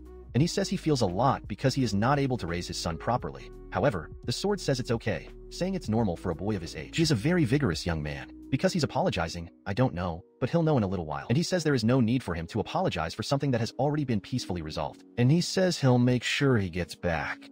And in that he says that this is enough. He says that regardless of what society says, Hugo, a blood, has true talent. And he says that if taught correctly, he will not be behind the successors of the 3 great powers. And so they all agree. But the leader says he heard that they accepted CNT May's wedding proposal. And in that he says he accepted. And the leader says that a marriage to CNT May is not bad, asking if the bride is the younger disciple of the elder master of brightness. And he says yes. So he says there are many rumors about her beauty and intelligence. And he says such a woman is not a bad option for Gunseng. But the second says it still has some concerns. And the leader asks if it is because of the elder master. And he says yes. And he thinks that the master longing for brightness is desperate to reach the sect. And in that he says that, according to the blood, marry the younger disciple, they can be the only ones to be devoured. And he says that is why he has been rejecting the proposal so far. But the sword says they have no choice, as they cannot remain enemies in that little Sichuan land. And he says that anyway, since Gunseng is the only hope of the Qin Shun sect, he should give him a special treatment. And in that he says he will do that. Meanwhile, Paiwu, still disguised as Gajin, continues to follow, noting that this is the palace of the bright. And he says that this is the first time I heard him, but it is identical to that underground cave. So he says he is very familiar to him. And in that he says that even if the gate is well locked, entering will not be a problem. And so he begins to jump the wall when he hears someone asking if Cinny or the other. And he is lowered listening to their conversation. And one of them says he can't believe he is using isolated training as an excuse to bring a woman. And in that the other tells him to be quiet. And he wonders who he is this time, asking if it will be one of your disciples. But the other keeps sending him to shut up if he doesn't want to be rebuked. And he says that it is better for him to be quiet. And in this the Pew keeps wondering if he brings women there, saying that the sect that filled is a sword sect. So it is unimaginable to sleep with a woman in the sword training room. And the one who is angry with envy of the guy calls the other to return. Meanwhile, Pio, it is thinking that regardless of wherever, there will always be someone different inside. And in this, at night, Piu returns to his original form and prepares to invade the place. And inside, he realizes that some blood is not there, but also notes that he did not leave. And he says he's not upstairs. So the only possible place would be for another place connected to an air duct. And when he follows that adult, he finds Hugo Blood sleeping with that woman. And the guy is either literally a giant, or the woman is a dwarf. because he is too big. And from above, Pew is impressed by what he sees, realizing that this man is and he says that even at that distance he can say that they have a totally different level compared to the captain of the Bloody Ghost group, and he is certainly on another level, but he says he's still. And if it is hit at the pressure point of death, or stabbed, it will die the same way. And so Pew begins to literally descend a string inside that duct of air. Then he goes with all the caution of the world by putting that string on the neck of Gunsang. But as he leans him, that beast opens his eyes, scaring the boy, so he quickly pulls the string, who turns a force around Gunsang's neck, scaring his wife next to him, and he begins to be hanged, and Pyo, in turn, comes out on the other side making a counterweight, but Gunsang quickly and easily cut that string. I don't know what Bio. He thought it was going to happen. The guy was going to put a kite line around the crazy neck, and to force it. I am surprised by the weight of this guy, which must be about 2 meters, have broken that thing. And in this, Gunsang falls to the floor looking at Pyo and asks who he is. And in that, the boy draws his swords without even responding, leaving on Gunsang. And so, he only raises his finger into the boy's sword with the most ease in the world. So, throw it away and Pyo, fly. But that's not enough, because Gunsang goes on him by summoning a key sword, ready to crush the boy, who can defend himself with great difficulty, and Gunsang continues to attack him with everything, and Pyo feels like if he were to lose consciousness just to block. He wonders what is possible for someone to do this with naked hands, and he says he can't continue on the defensive, because he needs to get out of that situation and go fast, and so, from her daggers fall, and kicks her toward Gunsang, who takes her close to her eye only with her fingers, and he says the boy is good, saying he knows even tricks like this, and asks who he sent, but the boy refuses to speak. Then Gunsang wonders if it was the bastard his father he sent, getting very, very pissed off, and Pyo, he is surprised by the boy calling his own bastard father. And in this, Gunsang says that learning martial arts has always been easy for him, and everyone cheered him as the best, saying he was amazing, but he says it was not as fun as it was easy. But in this, a girl will talk to him, and he is thrilled with that, and he says that is why he started to be interested in women and slept with many of them. But on a drunk night, he talks about that woman, the woman he looked with and fell in love with, and he says that woman was a mistake, saying that woman was nothing more than the mistake of a drunk, and in that he put his hand on her, and he says that he recognized his mistake, but wonders how she Vascade is her fault. I'm not reading this from here. It must be crazy. Possible. I must be upside down. And he wonders why he has to spend a whole year training in isolation. And he says he is teaching, very teaching. And in that he continues his struggle against Piyu, asking if her father sent her there just because she died. And in this the Piyu wonders what he's talking about. A blood that seems to be catching quite heavy. Ripu says that his power is overwhelming, saying that each power trait emitted by his body is intense and terrifying, and tells him that it is as if being involved by hundreds of thousands of blades. However, the boy ends up suddenly calm, and Pew realizes that he is coming on him, and he goes straight to Pew's head, who can only defend himself, and he is almost taken to the floor, and the boy keeps attacking him more and more, and the only thing Pew can do is to dodge his attacks, but in a carelessness of Gun saying he can kick his chin, but he says that the boy's cheap tricks are really annoying, and the boy tries to attack him again, but Gun Sang stops playing and only throws the boy's sword away, talking enough of tricks, sending him to die. But when he was about to hit him, the boy runs sideways, then he gets pissed off again, jumping over the boy as he tries to catch his sword.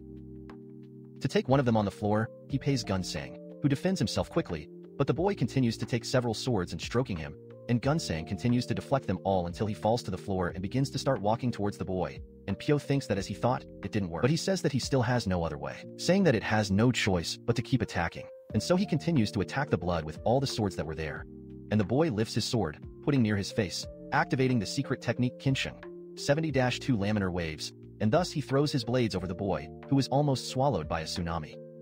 Piyu quickly makes a decision that could save his life, going behind the woman with Gun Sang, but he gets even more annoyed by the boy and those damn tricks. Then he can make the attack go up to Piyu, but not hit the girl. Then he appears right in front of Piyu, ready to attack him. But the boy remembers something he learned while still in the cave, where their guards said 3 of them need to learn that martial technique.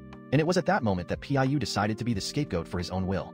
He says they will see if he will become a scapegoat or a wolf, and apparently in the present with that technique, he can stop Gun Sang's attack and starts to asking how he is stopping his technique. But the boy continues to stop his sword every time, who cannot believe that he is stopping his secret technique. And Pyo can only think he learned as much as he could so that he could survive. He says that even if he has not dominated the technique as much as Gun Sang, he is confident that he can overcome it. And so the boy begins to create his residual image clones with the quick mind technique. So Gun Sang can kill all those clones until finally finds the true body, attacking the boy. But then at that moment Pyo divide by leaving an image behind, and so he can pierce with the blood. And he wonders how a killer knows that. but it is too late because it is already more than dead, and he falls to the floor. And Pu, after being panting, you don't believe what you just did. And after the news of Gunsang was killed, everyone goes into octoporosis and inside. Already with the body, his father begins to cry asking how it happened. And the leader wonders heaven because they would make his sect go through such a trial. The second continues to cry hardly when the sword speaks to the leader, so he says that they have to get rid of that girl who witnessed everything. What do you mean? Asking if he wants to get rid of a disciple of his sect, and he says that Gunsang's reputation is at stake, saying that without information he brought a disciple of the sect while training in Isolation League, his reputation will go to the bottom of the well, just like theirs. And so the leader is very pissed and exuding his aura. And the sword says that what is done is done. Since Gunsang is dead, the reputation of his sect will fall apart. Of course, if they do nothing. Thus, the leader calms down a little, and he says there must be someone who hired a killer, a person who would benefit from the fall of Gunsang and the Kim Chung sect. He says they can't let this happen, no matter what happens, and in that the leader gets very pissed off. And some people have been talking to his senior brother that he cannot say that regardless of how important the reputation of the sect is no more important than a human life, and he recalls she is a disciple of her own sect. And in this the girl keeps crying mercilessly. Then the sword asks if they all think the same way. And he says that at this rate they must forget to reach Shaolin or Gudong. And he says that the distance between them will only grow. They will be reduced to any sect. And in that they are all having nothing to talk about. And the second gets up, going to the girl, ready to kill her, saying that as a disciple of their sect, he is sure she understands. And the girl starts to be scared. And he asks why she survived alone, because she should have protected. He with his life, and the girl begins to ask to be spared. But this is not what happens, and they all watch that scene, and the leader calls for the second and asks what he did. And he asks if he had any idea better, when you have a very scary look in your eyes. And he says that blood was not just the hope of the Qinsheng sect, he was everything to him, and he wonders how his father, how he could allow even his reputation to be destroyed. He says they can curse you if you want, you can even call you selfish. He says that as he can protect his son, everything is fine, and begins to cry in front of the leader. Meanwhile, outside, the crown of the other sect reads the letter about Gunsang's death and says this is impossible, being discredited that the killer killed Gunsang and asks how it happened. His disciple asks if he was really murdered, but she doesn't even respond, saying an inescapable network was armed to capture them. But they hid in Sita Qinsheng and killed Gunsang. And she is still very bitch, and she says that after finally accepted her marriage, everything was completely ruined. She says that as long as the marriage would happen, she could have executed her plan to control the certainty she has filled inside 10 years. So their disciple says they can't leave Gunsang's killer alive, because maybe they know the secret, so they need to be silenced. And she says the Qin Shan sect has already asked for her support. Then they must gather the disciples and participate in the inescapable network immediately. And so, your disciple asks to leave all with her. Meanwhile, the master tells Siora that now that the wedding has been cancelled, she must be very happy. But the girl says that of course not, saying she would never be happy with her husband's death. Then the master listens. That word coming from her mouth, he doesn't believe so much. And she says that as they decided to get married, so he is her husband, leaving the room and leaving the master behind. However, she remains a lot of hatred in her eyes. Meanwhile, in the rice plains, the man begins to hum, until he is stopped by two men using weapons. He asks what is happening and why they are there. And they say they are looking for a criminal who has committed a serious sin. And they ask him to prove his identity at that moment. And he says he is Yang Xiu and lives in that village there. And he says he is coming home after he finished his work in the field. However, they notice that it is very early and he is already saying that he finished working. He says yes, saying he cut all the weeds. So there is nothing more to do for today. So they ask what they do. And their boss asks to let the man pass. Then he thinks and just follows his way. But when it passes the leader, he realizes something and asks the man to wait, asking why the sickle of someone who has just cut weeds. It's so clean. And he says that if he had cut plants, his sickle should be dirty. And in that the man is not aware of what to answer. So he says he is very suspicious. And he says that it must be the killer the elder master explained to him. And so, raises your hand and let out a warning rocket. And Pio, who was transformed into that man, is very pissed to have been discovered. And their leader have that man get immediately. And after departing on him, Pio doesn't have much choice but to retaliate. He deals with everyone quickly, throwing the leader back. He stands in front of him with plenty of pressure. Then he surrounds his head with wires and begins to strangle that man. And in that he asks, who is this elder master? But man can hardly say, but says he is the elder master of brightness, saying that she is the leader of CNT Mei, and in it the boy is surprised, and asks if that person gave him a direct order. And he says that not only him, but all the disciples of Seat Mei, they received orders to help Qinsheng sect capture the killer, no matter how. And in that, the boy asks if the sect has always been so helpful with the Qinsheng sect, and he says no, saying that they were like dogs and cats before, and he also found that strange. And the boy asks why. But then, the leader keeps thinking that martial artist who saw the signal will be there soon, and he needs to curl more. However, the boy in his mind begins to connect, thinking of someone who knows Gunsang and feels inferior before him. someone who has the patience to invest in this 7 years, and that has enough wealth to invest a lot of money in that plan. And someone who lives in Sichuan, and so he thinks she is the leader of CIEMA. And so the boy has a clear target in his mind, and the men start coming to him. And the leader begins to say that now that they arrived, he will die together with him. And he says that if he wants to live, he must let go. The boy quickly swallows him and continues to think of the doctor being the shine, even as he fights against others, and thinks that even if he dies, will take her to hell with him.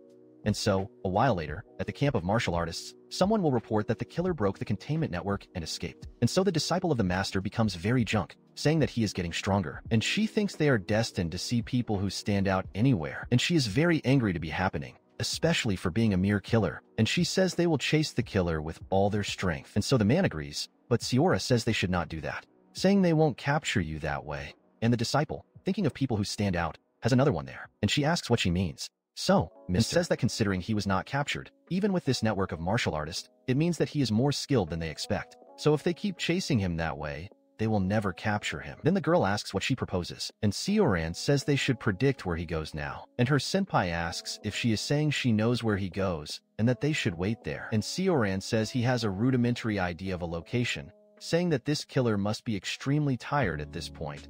And in this state, it is very likely that he will return to the safest place for him, where he probably lived for a long time. As a killer. Then your senpai asks if she is referring to the home instinct. And she says yes. And she says they deduce that the location where the Bloody Ghost Group has created the killers is somewhere around Badong. And senpai agrees with her, as they confirm that that area has received many supplies. And she begins to think even of Siren's envy, because she is also very intelligent, thinking that the girl really has everything. And in this, Sioran keeps looking at her, and she says she has a good point, saying she will listen to her. She says they will first arrive in Badong, and will wait for the killer. And so, everyone mobilizes. Meanwhile, Piayu continues to run away from some men who don't want to lose sight of him in any way. He begins to get into a forest and say he is injured and will not be able to run for long. Then they say they will avenge their senior brother Wu, calling him a wretched killer. However, the boy begins to climb the wall, saying that they are very close, but he can still disappoint them. However, he wonders how they know where he is going. So they all put themselves bets, waiting for the boy, and he looks into Sura's eyes, thinking that in this rhythm, he will be by.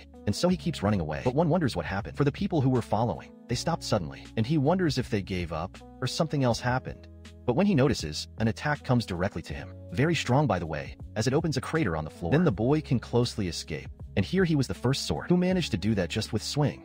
And he thinks it was bad because he was trying to make his way, but he can't control him to his power due to his hatred, saying they will only find out more about the murder if they capture it alive. Then he sends the others to find him, for he may still be alive. And in the midst of that gigantic attack, he jumps number one of Ame and continues to look at everything looking for the boy until he sees him leaving the smoke, running. And it is very bitch, ready to go to him. Then throw the attack straight from the sky, wanting it to die. And seeing that attack on those proportions, everyone gets scared. And the first sword is happy that he is still alive. But he wonders why she is attacking with clear intention to kill. And she tells everyone to find that guy, because they can't forgive him for what he did, telling them to look for every corner and not let him escape. And after a while looking, they say they found him, saying that this is the entrance to the underground. There is the beginning of everything where the proto came out. So the sword says that would imagine that such a place would exist, and notice that he descended inside and sends everyone down the rope, because they need to capture him. And so they start thinking about doing this. And the first disciple speaks to their men that they will also come down, and they must kill him before others find him. And so everyone agrees and begins to descend through that rope. But coming down there, they begin to notice that there is a complete recreation of their sect. And so the first disciple realizes that the Bloody Ghost Group trained their killers there, saying that's why they couldn't find them. Then the first sword is very discredited by seeing that place, because it is exactly the castle where Gunsang would be. And the first disciple notes that here it is exactly the Kuanxing sect, and man wonders how this is possible and how such a place can exist, saying that they replicated the main sect, and says they do not. They can ignore this situation by saying that they have to find who devised that and punish the person accordingly. And they say that this murder was clearly being prepared for a long time, and it would be impossible to keep that place without external aid, and someone must have protected and helped them, so they need to investigate that place. But the sword is still silent and quiet, and the first disciple begins to be afraid, and the first sword begins to laugh, invoking your key, which gets more and more Pato, thinking of course. But first they need to capture the killer, and he asks if they all understood, because they must take him first, and so they prepare to leave. And the first disciple says it will search another part with the disciples of the main sect, but the first sword tells her to make sure to capture him. And he says he doesn't care if his arms have been torn or seriously injured. He should only reach him alive. He asks if she understood, And she says yes. And he says that if the killer dies, she must know what he will do. And he says that as he can see, someone dared to play with his sect. He will make sure everyone will be punished in the right way, even if they are the 5 major martial sects. And in that she says he doesn't have to worry, but he thinks he is suspecting the main sects, so they need to find it before the Qingsheng sect. And Siren, looking from afar, thinks they are about to face a huge crisis, and she thinks everyone is trying to catch him, but that place is her home. So they are not the hunters below, but the prey. And they start looking everywhere. So the first sword thinks this place is huge, and he finds it hard to believe that it was built in that underground cave to kill only one person. And he says that it seems that this mansion was made to replicate his Qingsheng sect palace, but he says that the general architecture is not so impressive, and he wonders if they did it all for the murder.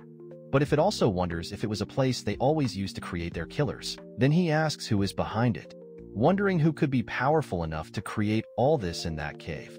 So he notices that this is the last room, and when he opens, he sees a table with 3 people, and begins to bread the whole place, playing in a fake door, and when he looks inside, he finds that yellow tone that the second in command assassin was always holding, and when he reads what's inside, he learns of the mission request, saying he is confidential, only for the captain of the Bloody Ghost Group, and requests you the murder of Ogun Sang. The time limit is 7 years, and the reward is 500,000 gold niang. So they say they should not leave any traces of the Bloody Ghost Group. And he gets very pissed to notice that, and tears the paper, thinking that they dare to finish the future of their sect here in Shan, for only 500 of 1,000 golden yang.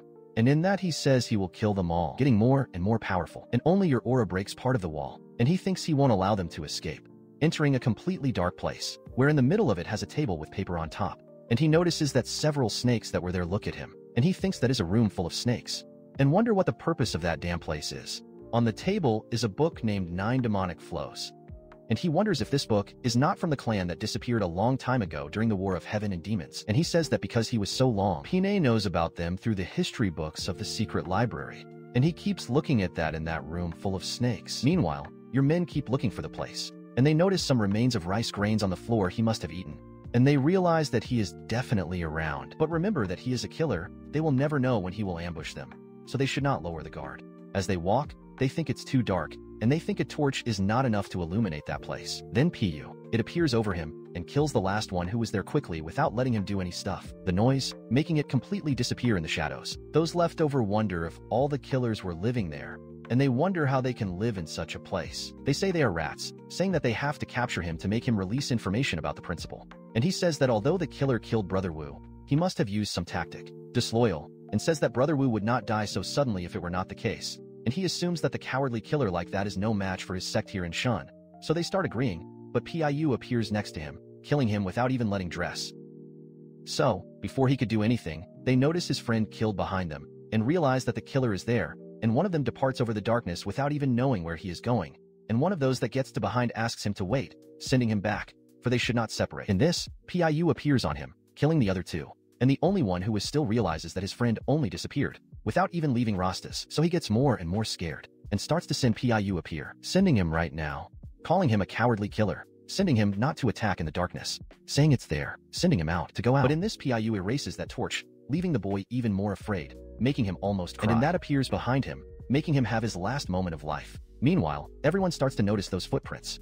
He thinks that being mixed with his staff's footprints, it's kind of hard to track it, and they keep their hands tied, thinking that this is dangerous, and that Min thinks that if they run away was his sole purpose, he would have done his best to escape his persecutors and hide.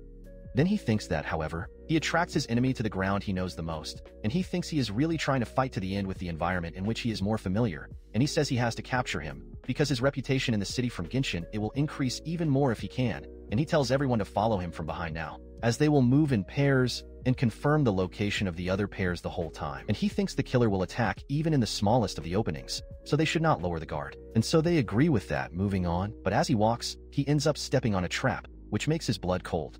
And in that he tells them all to divert, and in this several arrows are thrown at them, and they have to do everything to survive.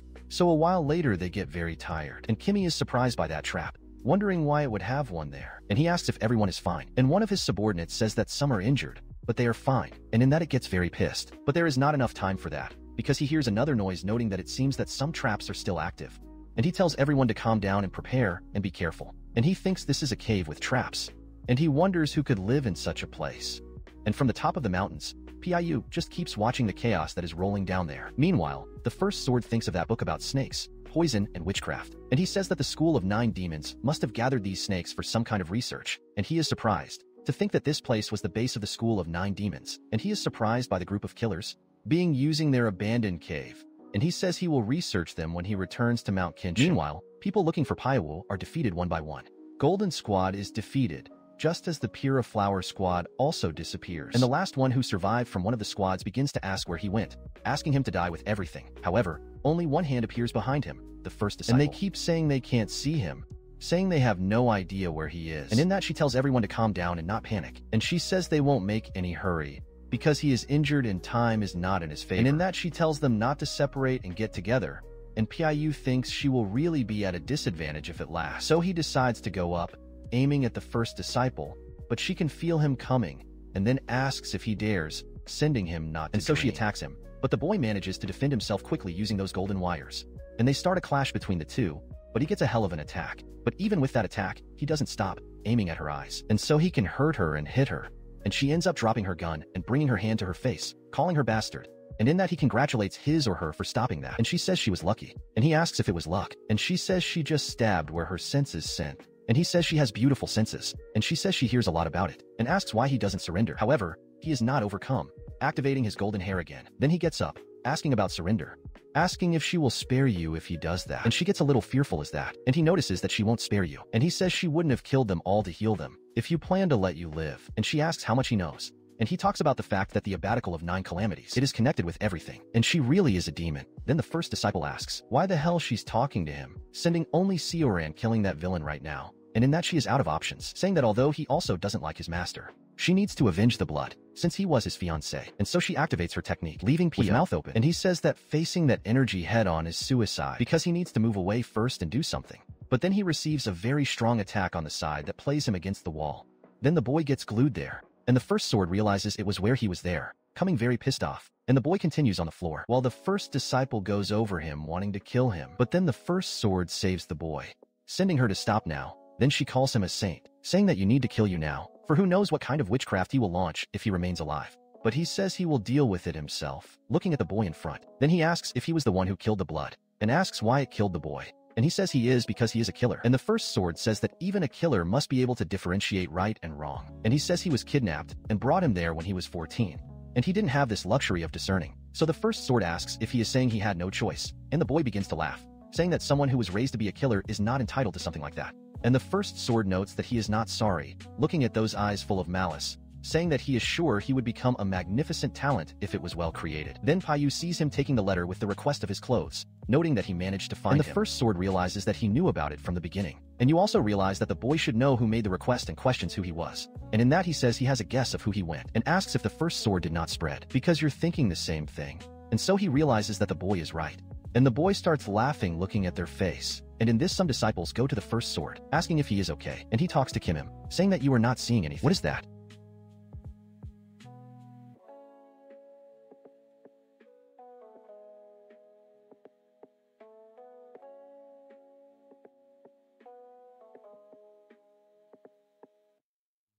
And the boy keeps thinking about the dead, but asks while him, who will compensate for the 7 years of suffering? And so the first sword continues to take him to that place where the book was. And in this, dragging the boy, the first sword takes him to the pit of the snakes. He asks if he won't really tell you.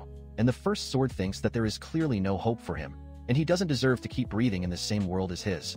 He throws the boy in the pit of the snakes, sending him to have a painful death as he regrets his sins. And in that the boy falls up there, lying on the snakes. And the first sword sends the place as soon as they leave, so that no one else uses that place. And in that they agree with him. But while the boy is lying there, the snakes start to bite him. And the poison begins to enter the boy's body with everything. And he wonders if the first sword thought he threw himself into the snake well, they would try to eat him. And he keeps looking at her, but in fact he ends up healing. Then he takes the snake and eats one of them. And so a while later, enough time for those people who died there became completely clean skeletons. A single snake is left on the floor. EPU, currently increasingly thin, with white hair and fully disability, eats one of the snakes that approaches him. Then he finally gets up, opening his arms in the middle of that whole bloodthirsty. And outside, people keep living quietly in Badong, until a man is thrown out of one of the tavern, being beaten. Pipiu, looking totally different, asks what he said, saying he will rest for 3 days. So he says he should not disturb him. And in that time, a woman with 2 men gets there and wonders what hell has happened and what kind of witchcraft he just used. And in that man talks to him, asking if he thinks he will be unharmed after getting into Shongnu martial artists and battle. And in that he asks about it, saying that he has never heard of that name. And so he strangles the 2 who were there, and the woman is surprised, as he understood those martial artists with a single movement of his wrist. So she wonders if there was a martial master like this without Jean, and she says this is not normal.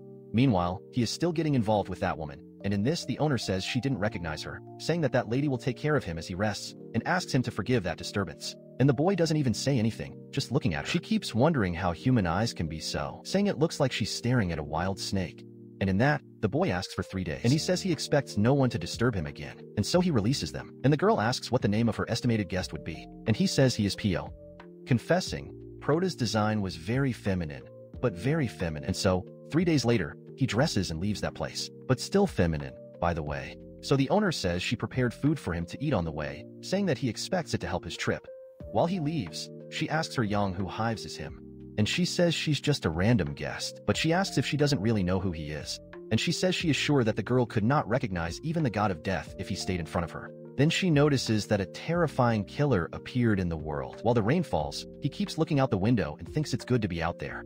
That 7 years have passed, and says that not for a second he forgot what happened, and if he cannot get rid of the past, he can never move on. And in that he talks about the Qinshin sect and the Mei sect, and thinks he can get more information about him if he goes to Shindu. While he keeps thinking, some people have been running, saying they needed to hurry, and they think that, fortunately, they found a place to take shelter from the rain. They don't have to fight. Then the woman begins to ask what they will do. But one of them asks why he is asking him, saying that it is not his fault and they're soaked. But they start arguing who would be the guilt, and the monster wonders why he had to end those 2. And the girl asks if he thinks it's better than the 2, asking if he is not finding himself very arrogant. And they, as he argues, the girl looks to the side and sees asking if there was someone there before. Guys, the MC is trap. I'm sure it's trap. And she looks at the PIU sitting there all delicate, and the girl is surprised, because thinking she would find such a beautiful man in the mountains. And one of them says it was all thanks he found a place there, for her to thank him, and in this, the girl proposes them to perform, as they will be in the same place. And talk about being called Rorand, and he introduces himself as P, and the girl falls in love. And her friend says she can't see a handsome man who is already like this, and he presents himself as Godhar, and the monk like Ryan Sian. Asks where he's going, and he says he goes to Chengdu, and she says they're going there too, and it would be nice if they could go together. And he realizing that the girl is interested, he thinks that this is a very unique group, but realizes that they are already martial artists to attack if necessary, and he notes that probably their leader is Roranju, but thinks honestly she doesn't look much like a leader, so he thinks a little and says he's fine, saying that they seem to be united by a bigger goal, and he wonders and call them to go along. And a while later, they go to the docks, and Dorsal says they were lucky, because they will leave in half an hour and call them to board soon. But Jiranju says that transport boats are very uncomfortable. However, he says she talks too much, and she takes the opportunity to ask P why are they going to Shindo, and he says he'll find some people there. And she questions if they are some friends, but he says they are debtors, and she asks if he owes something to someone, and he says no, they are the one he owes. And he asks why they are going to Shenandoah, and she says they will do business. But the boy asks how they would do this without any commodity, and she says it's not as if materials were the only things that can be sold. And in that, Dessa asks where is the Buddhist monk who goes with Piayu, and he says he doesn't have one, so he is surprised by that. And the boy asks if there is a problem, and he says that is not it. But then you look at the boy, while he keeps looking on the horizon, and a while later the boat continues its way, while everyone talks, and then the PIU keeps looking at their interaction, when Runju asks what he is looking at, and he says it is nothing in particular, and she says that now she's looking closely. He gives a very, and he already cuts her soon, saying that if she comes to play outside, she can leave, and she notices that he is cold, saying that he feels that he is playing with his heart. And Nilsson Monk asks if they can leave those two alone, and Dessa asks him if he thinks she would be bewitched by a single guy. And he says that all her actions are calculated, and he says she really knows how to make herself cute, even being poisonous like a spider, and in that they notice that this is scary. But he also says that P.O. it is suspicious, and he says he is silent type, so she has to get hard. But a while later, they notice something coming on the horizon, and wonder what that is, noting that there is a boat approaching, and when they see people inside, they notice that they are pirates, wanting to get that boat, flushed to get food for a long time. Then the boat owner tells everyone to prepare his weapons, and they get scared. And Donasa says that it seems that they have a dangerous situation, asking if perhaps they want their help, and the boat leader asks who they are, and he says it doesn't matter, saying what matters is what they can do. And so the monk appears jumping on the pirates and landing on their boat. And so everyone gets pissed, leaving on the monk. However, he can hold on all the attacks, making everyone surprised. Then he says the question if he saw, saying they can do it for only 500 silver niang. Meanwhile, the monk continues to fight them all, digging her scepter into the boat, making them all fly. And so he activates his martial art, attacking everyone at the same time, without being able to defend themselves. And the last one left is scared to death of the monk, but he leaves the boy behind, and only goes back to the boat. And Dasa congratulates Ryasung's good work, and he says that next time, he should ask Lanju to fight instead of him. But Desa wonders if he thinks she was going to obey her, saying he would be lucky if she didn't curse her. So he asks where she, and she says he's right there, on top of Pio. But the boy keeps denying her, saying that he is well alone, but she does not drop his foot and sweet to realize that she is having fun and wonders if that guy will fall into her performance. And he thinks that a normal person would be terrified in that situation since that guy is not someone ordinary. And he says that to have eyes like those means that he went through some shit, and in this the energy starts to pout. And the boy is not understanding. And she says he's rejecting a beautiful woman like her, even though she is kind. And he says he can't take it. And the boy is sick, saying you don't like poisonous roses, no matter how beautiful they are. So the girl realizes that he already noticed how she is, and asks if he means he finds her beautiful. And she says this is cool. However, the boy realizes that those men only sell their strength for money, and they only got involved to demonstrate that they are strong and be recognized. And he wonders if Shindu is experiencing conflicts to need this kind of strength.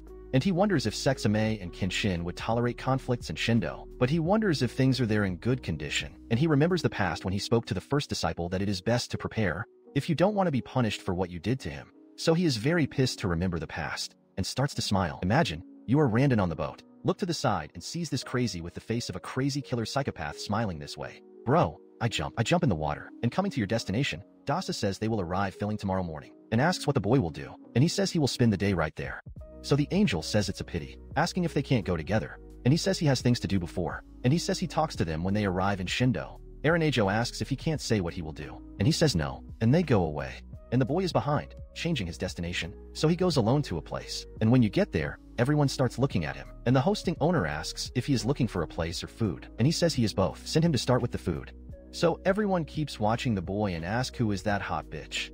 Asking if it's really a guy. They begin to wonder if it would not be a girl dressed as a man. And in that the owner takes his food, hoping he likes it. But then a man hits the table, asking if he is a man, saying it's called a lack, saying that he owns the escort company Gujin. So Piu asks, so what? And he says he's making a bet with his colleagues, saying that if he's a girl dressed in the face, he will win 2 niangs. And so everyone starts to laugh. But then the Pio asks for apologies, saying that he will lose 2 niangs. And Olak wonders if he is a man. Then the boy asks if he can't see. And in that he says he's not sure. And he tells him to take off his clothes so that they can be sure. So he says he buys a drink for him in return. And Yulak begins to want to put his hand in Piu to take off his clothes and want to see what's under. But then Piu throws Haichi into Yulak's eyes, which begins to cry in pain, and everyone gets scared. He thinks he picked up his eye without thinking twice, so think he's crazy. And Pio, he says that if his eyes cannot say what is in front of him, he better be without them, and it already threatens to take the other. But then the like begins to say no. However, the boy comes close enough and pierces his other eye, leaving him completely blind. And everyone thinks he is crazy. But when they go up, they get blind too. Eppius says they should be responsible for what they do, calling them boys. And so, already in the middle of a market, Doxa says that the climate there is very threatening, and he says half of the people are walking armed on the street. So Runju says this is great for business, and the monk says that the misfortune of others is his happiness, and asks where the more he could find such tragedy. But Runju says he can't say those things even with anyone listening. He asks why not. He questions who is the strongest among them, and he says that of course it would be to Dose, but it tells them to stop talking shit and continue. And in that, Runju notices someone she knows and jumps on him. And Muriang says they arrived well on time. And in that, calls him master. And he says it's good to see them after so long. And Dasa says they smelled all the time to rest that they were running out of money. And in that he asks why they went there. So Desa asks if he is sure he wants to talk about it. And he asks why, asking if he is ashamed. Sending him to leave, then. But Duese says he was playing, asking if he really thinks he would go. So Ranjo wonders if this is all happening because of the Ime and Chinshin sect. And Duese says that it is common knowledge that those sects, they have been struggling with each other for 7 years. And Moryang says he's right, and he says he doesn't know why. But over the past few years, there have been several strategic clashes and armed fights between them. And he says that they are Zeshuan's 2 most powerful sects. This ended up dividing the entire Engu continent. And he says he believes that the next confrontation will be immense. But then Runju asks why they are fighting. But Krayang tells her that the reason is not important, and he says the important thing is that he can finally realize his dream. Meanwhile, Piu leaves the inn, and the owner notices that he is going down being afraid, and remembers that that guy is hiding a very cruel personality behind that kind appearance, and asks him please ignore him. Then he goes straight to the owner, who almost shits with fear, asking who is the most knowledgeable person about Zeshuan's internal problems. But then the owner questions what he's talking about. Then he talks about the fight of sects, and he says that he can go to Workshop Street, saying that just go out, turn left and get there. He says he has a fire dragon inn at the end of the street, and there he will find what he is looking for. And the boy is in doubt about it. And the owner says it is with a small sect that was created by artisans from Sichuan for a long time.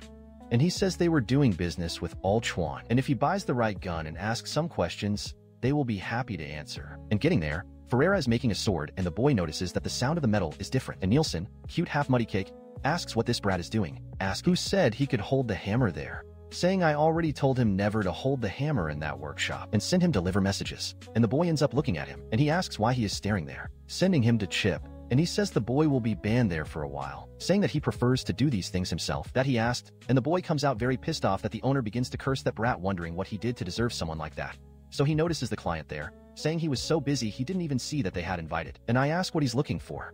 But Pio questions what this boy did wrong, and Donald says he is a descendant of the Tang sect, and he says he keeps trying to come there to hold the hammer, and it wonders whether he can't hold on to the hammer just because of that. And the owner asks if he is new to Sichuan. Then he questions why the question, and he says the Tang sect was destroyed, and he says they have joined with demonic art users in the past, and that's why their leader was sealed.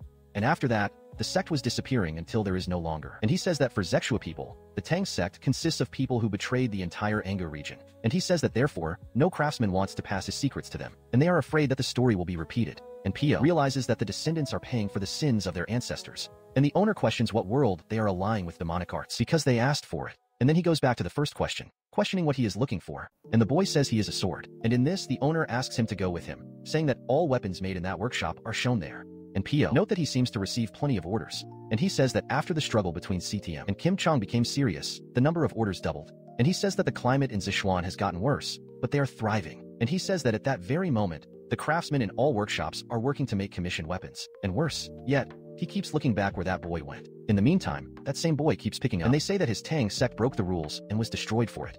And they call it a useless shit as they hit him, asking how he dare to hold a hammer that they don't even get. Meanwhile, the boy is still very pissed, holding on those blows when he sees a knife on the floor. He thinks about catching. But then Piu appears saying that humans can be worse even than beasts. And he says that after he is overlooked, he will catch up to death. And he tells the boy that if he gets used to it, he will be a useless dog for the rest of his life. And in this, the boy begins to look at that Piu asks how he will live. Then those men begin to ask who he is, sending him to stop talking shit and disappear from there, saying he's getting into the affairs of his dragon Posada. Then he continues to ask how the boy will live. And the man goes on to him, but that boy on the floor jumps straight around his neck, biting him. And he asks what the boy is doing while he has his teeth in his jugular. Then he to the knife in the eyes of the man, and your friends ask if he's crazy, for he is biting him as if it were some kind of beast. And the boy looks at them, asking if they weren't treating you like one, and speak. He says that now he has become a beast, so they ask if he thinks he will get away with it. And he tells them to do whatever they want, for he's tired of catching without reasons. But he tells them to remember that, saying that if anyone touches him once more, he will tear his neck. And in that they leave, taking that guy, and saying they will make him pay for it. Then the boy remains backwards and ends up falling, but Piu catches him, not letting him fall to the floor. Then he takes the boy to a shack and puts him sitting, saying that this is a nice house. And the boy wonders if he's a lot there, but Piu says that for him that place looks like a palace, because he used to live in a pit full of snakes. And the boy begins to think he's a good liar, asking if he thinks he would feel better if he said something like that. So the Piu says he needs to go somewhere else. Then the boy asks where he is going. He wonders if he is interested in what he will do, but the boy returns with another question, asking if he was not interested in him back there.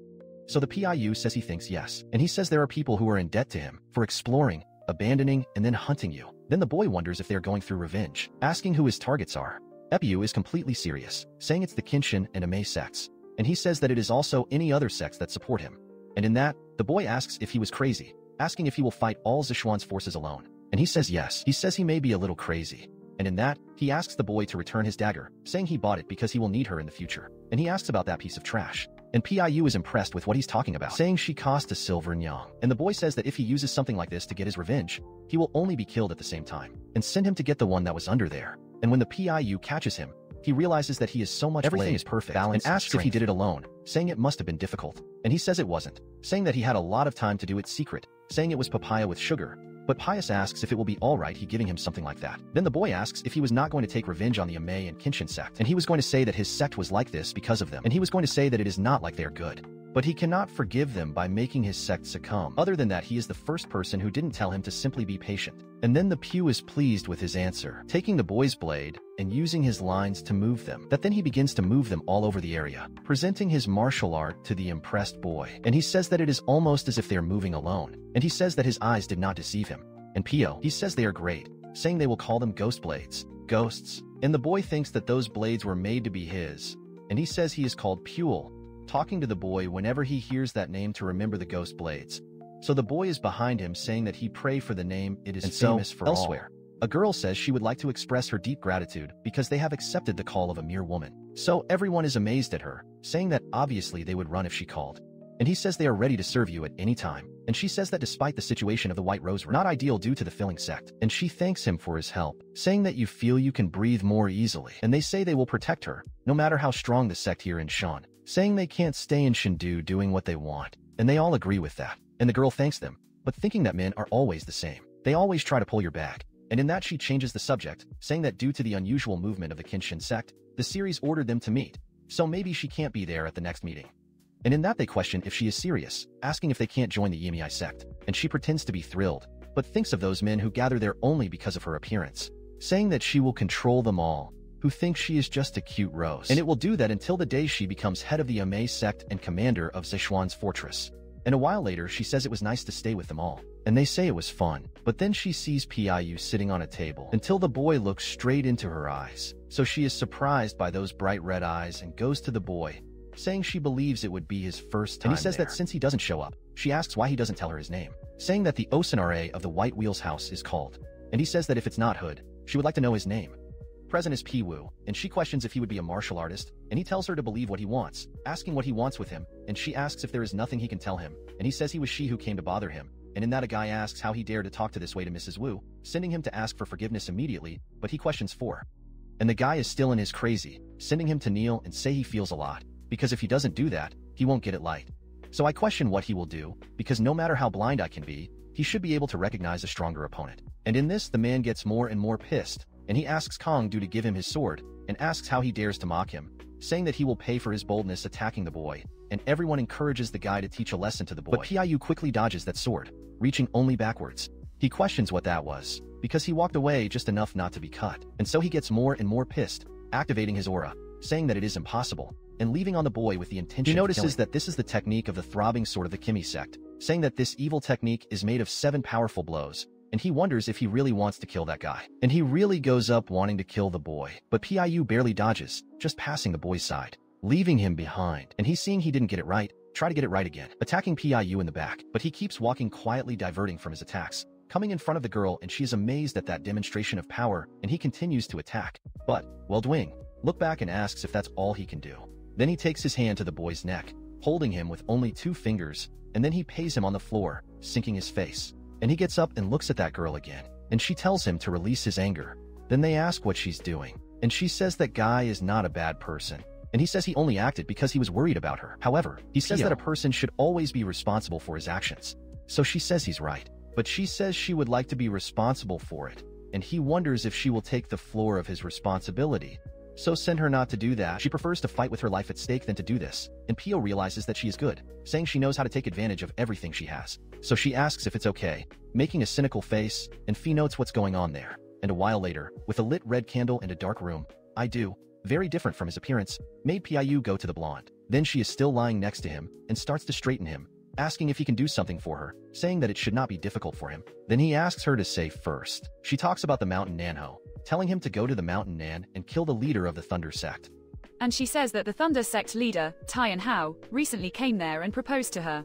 And she says he threatened to help the Qin Shen sect if she refused. And as a result, Casadas Roses and Sitmi are experiencing difficulties. However, he says he has no connection with the House of White Roses, and if they perish, then it won't be a problem for him. And she should know that this would be irrelevant to him. And she says that if he goes there kill him, she will inform her aunt from CNT a half to be rewarded. And he asks who exactly she is. And she says she is the leader and of it's longing for CITM. blooming. The old master Jun Hua is his aunt. And so Pio realizes who she's talking about and asks if it's really, making a smile that everything is going as he expected. And after Pio simply make that hair, dude, and still take the Sunha, that same mercenary from before, begins to climb the mountain Ame, and your companion says that the view in that mountain is very good. Something good for this gobber.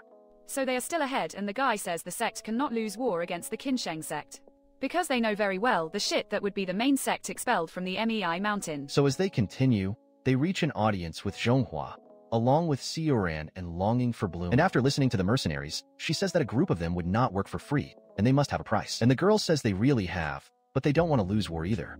and Sion wonders how much they want, and she says that 50,000 gold niangs must be enough. So all there are very angry, asking if she is really asking for this amount, saying that Sion need not keep listening, because if they accept this, they will mock their sect by Along Ho. But then the old man orders everyone to stop by giving a beautiful wrongdoer, sending them not to get out, saying he is annoying, and she questions if they really think they will accept the offer. So she says that with 50,000 golden yang, they can recruit several other groups with their love. But the mercenary says there are no groups as strong as the army of black clouds. So the elder questions what will happen if she refuses to pay the price. And the mercenary says that perhaps it's other members. It has already arrived on the Qinsheng mountain at this point. And Mia Sanxian doesn't like her words at all, wondering if it's a threat, saying she's quite bold, releasing her IQ, making a hell of a destruction, putting them. So she tells them to speak the truth, asking if she didn't even think she would give Niang's 50,000 gold, sending the girl to say the true amount they want. And the mercenary notes that the CNT master is really on another level, for that pressure was absurd, and the girl says they are a free force, and they go to those who pay the most, and who gives the most value,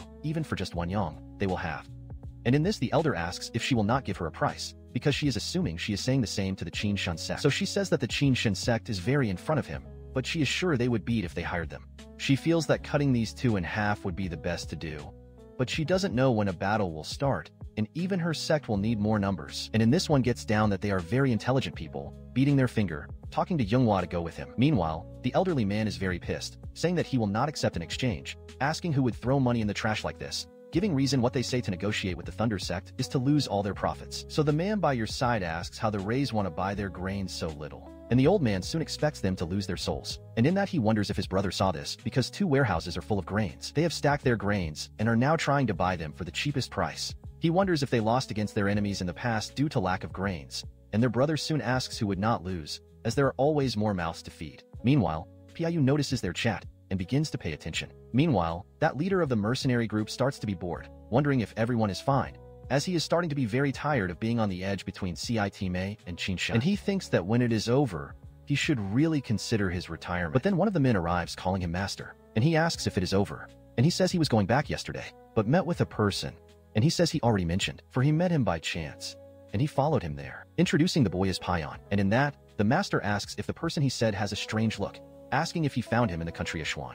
And the man questions what that matters, saying that it is nothing much, but the master says he does not know, saying that there is something bothering him, saying that as they are on the edge with Citme and Qinshan, he's a little more sensitive. So the man says that he should not ignore his intuition, and he will tell someone to keep an eye on him, because he also has his doubts, and the master lets him do that. But in the meantime, the other girl arrives, bringing both of I Know Mei. The master quickly bends down the 2 and Jung Ho, and Sioran quickly performs, and he asks if he can consider the arrival of 2 high-ranking people from the EMEI sect as a sign that they are willing to do business with them. But Zhong he says he depends, and if they are not trying to deceive their sect with false power, they are willing to pay a lot of money to the Black Cloud Army. Also, they can get rid of the Qinshan sect, and she says that with a lot of hatred. And the master quickly says that they can make it happen, and asks that such they talk about the term, sending her in. But inside, Shungohua begins to have a chilly kick, saying that he is having a gigantic insolence, asking if he really wants to have the right to foreign trade, saying that it makes no sense at all. And she says that if they are mercenaries, their price should be in yangs, saying that their greed is out of control. But the master says he doesn't think something is out of control there, and it asks if I Know Itime is losing the war in Sichuan is not enough reason. Then she gets more and more jackpot, activating her key and breaking that table. But the master remains still in exactly the same place, while she gets more and more pissed, until he simply opens his eyes to look straight into her face. And seeing her whole aggressiveness, he decides to make another request, asking them to grant them permission for foreign trade, and they will not charge the gold's niang, or ask them to pay for that table and the tea ensemble. Instead of this, CDI May will have to help them find a place to stay on the East Plains. So she asks if that's what he wanted. Find a place to stay. And he says that as she already knows, they are a group of free mercenaries, and there is no sects that want them around. And Young Ho says that. Think the same. He says that this is why they will be on the East Planet, away from CNT May. He asks if that would not be a great thing for them. And Young and Hua think that if you accept those terms, it can be good. But she doesn't know if in the future it will be a problem. However, if they use them as a shield, their strengths will be severely weakened, leaving only a few living. So finding a place to stay would not be impossible. And if something goes wrong, she can fix it herself. And in that she says it's fine, saying she will accept his terms. And they close the business. And he is happy, thinking that if they were doing the business with the Qinsheng sect, the negotiation would not have worked so well. Then he asks if she would like to write the terms, but she says it will not be necessary, because it will make sure to keep your word, for the honor of CNT May. About that, if Oren continues with a doll there, and the master questions whether they will return directly to CNT May, saying they can reserve a room, if they want to spend the other day. And the master understands that. But then the mercenary enters there saying it's urgent, but the master shouts with her again. And he says that even if it's an urgent problem, why did he get shouting that way? But she keeps talking and tells them that the deputy master of the Thunder Clan was murdered. And in that he wonders if they took the killer, but she says no, saying that besides, the Clan of Thunder is convinced that Kinshin was accepted. And so Janice accepts. One of the heads appears and begins to ask what it was. And your friend says they are receiving the visit of the Thunder Clan elders without notice. They are completely armed. And the clan leader asks the Tai clan leader, what will happen to him? But then the leader says it wasn't there to do something like that. Then the old man asks him to tell him everything. He asks why he brought so many men with that coffin there. And he says that inside that coffin is the body of his disciple. And the old man says he feels a lot for what happened to him, but asks what is the relationship with his sect to make such a commotion. So he wonders if the old man is pretending not to know, already amending in a huge curse. And the old man claims to have said he doesn't know, asking if he will tell him what happened. And the leader agrees, opening that coffin saying he will show you. And so the deputy master of the Thunder Clan, Nan Hosan, is completely disfigured inside. Then the leader tells him to look at those injuries, saying that he was clearly injured by the 70-2 steps technique of the Qin Shan sect sword.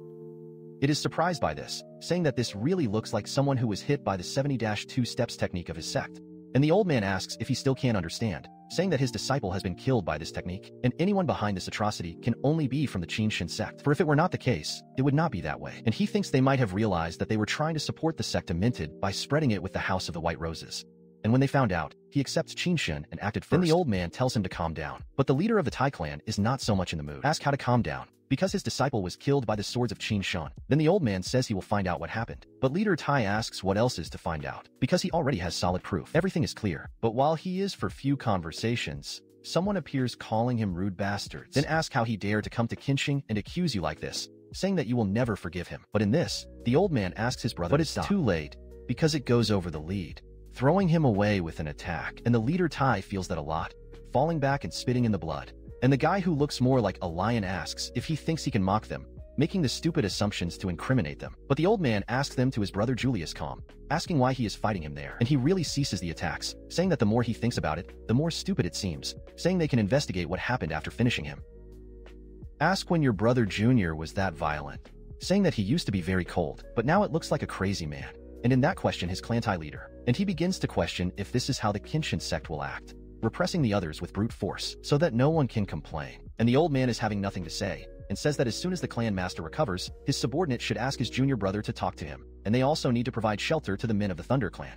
And your subordinate agrees, and in that, she talks to you to Sheng, saying it's better for the boy to go to Chengdu, because that situation is not common. And so, the boy leaves there. But a while later, two men keep talking, asking if you accept who Cheng actually killed Hosang. And he says they were just traces of a martial art. But his friend questions how he can say alone, because the stronger the technique, the greater the traces it leaves behind.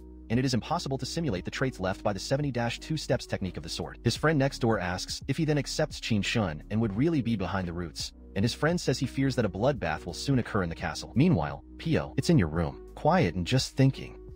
Her Anha questions how he did it, and he questions what she's talking about, and she says she's talking about the deputy master of the Thunder Clan, Nam Hosan, and then asks what he did to Mada, Lo, and even make the Kinshing sect take the blame. So the girl asks if he didn't kill him, and he wonders who cares who killed, and says what matters is that he is dead, and she says he is right for spontaneous pressure, but when he was going to kiss her, she turns her face, saying she thinks it will be hard to think they will receive an important guest, and she can't keep leaving. He asks about this guest, and she questions if she didn't say, saying that Florenciana accepts her aunt in half, and she is coming with her 2 disciples for the residence of the White Flowers. And the girl says she has a demanding personality, so she will have to take care of her personally. And the boy asks why Florencin came there, and she says that from what she heard, she hired a group of mercenaries called the Black Cloud Army. And she says that, as they say, they are one of the strongest mercenary groups and has a very intelligent leader. And Pio, it begins to think that this woman will stay in the White Flower Hall, and asks when she goes away. And the girl says she thinks she will spend some time there, and seeing your aunt will be good. But she certainly doesn't want to see the woman coming with her. And the girl just says goodbye to Pio, and he thinks, for a disciple of Florentian, she is saying that woman, Sioran. And he remembers that she was cold and threatening. As long as they stay in Shindo, they can end up finding themselves at some point. And he thinks that since the Thunder Clan Rasen died, he accepts that in Shin probably a chaos is probable. So he thinks he will wait more. A little. And just a little later, he starts making a huge gift massacre, making a mass hiring for Visceo with a lot of people, and he doesn't show he is at all happy.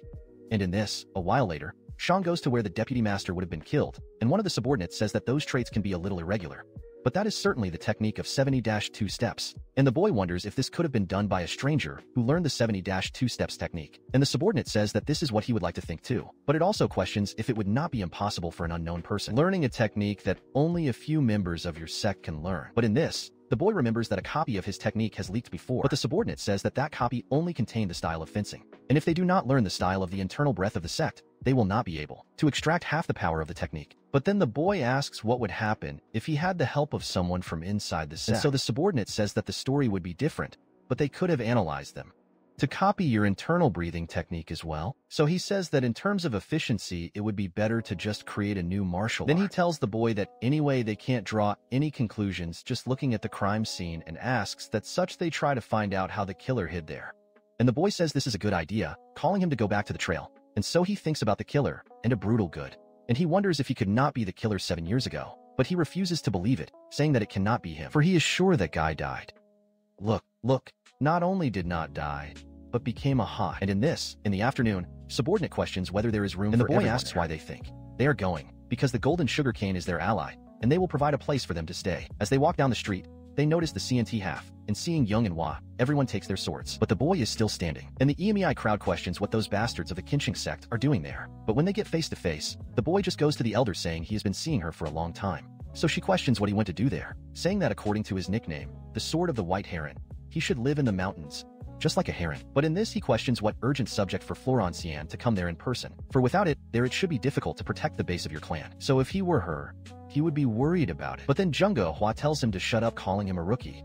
And he says that she is the one who started and now is angry, and says that it was not the one who started with the insults, so they should stop soon, since he is tired. And in that, Yorin starts calling her, but Jungo Hwa starts to get ball, saying that the boy is a tongue disgraced, asking how these Kinshin sect rats dared to act as if they were powerful in front of him, and asks if they found out about the negotiations between the deputy master of the Thunder Clan and the White Flowers, and then killed him, saying the Kinshin sect is really wonderful, saying that they threw all their humanity in the trash can. And the boy questions how the hell she came to this conclusion, for they spent 7 years trying to kill their most promising member, and asks how they can be so smug.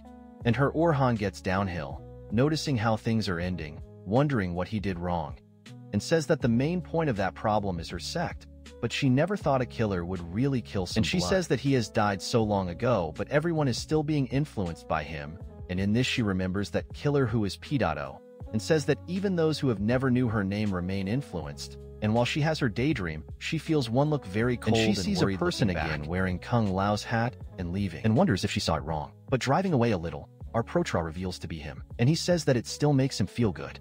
Then he says that to light a bonfire with ardor, you need the right materials, and he says there is still any of them out there. So he says that this is certainly not a bad start, and it starts to control the sects through the shadows. And a while later, that mercenary asks where he was, because she was waiting for him on eternity. Then he says he was in Heron province, and he is taken to her master, and the boy asks them not to worry. So when he sits, the master presents as Jiang Muriang, saying he is the leader of the Black Cloud group. Yes, they changed from army to cloud. So Jiang says he heard a lot about him, saying that he expects them to get along, so he calls him to eat. And Pyo is surprised by the one being the leader. And Jiang says Hanju was very interested in him, and that's why he wanted to know him, saying that now that he is seeing him, he can see why he is different from the others, because painting his eyes and wearing bright clothes, he is hiding his strong aura very well. But Jiang says they can't hide everything, and not even that little aura that is leaking is normal. And Hanjo is all happy, saying that he is certainly not normal. And in that, Jiang says he will be straight to him, saying he would like to recruit him to the Black Cloud group. Then Pio look very seriously to him, and Jiang says that for everyone they are just a bunch of bandits.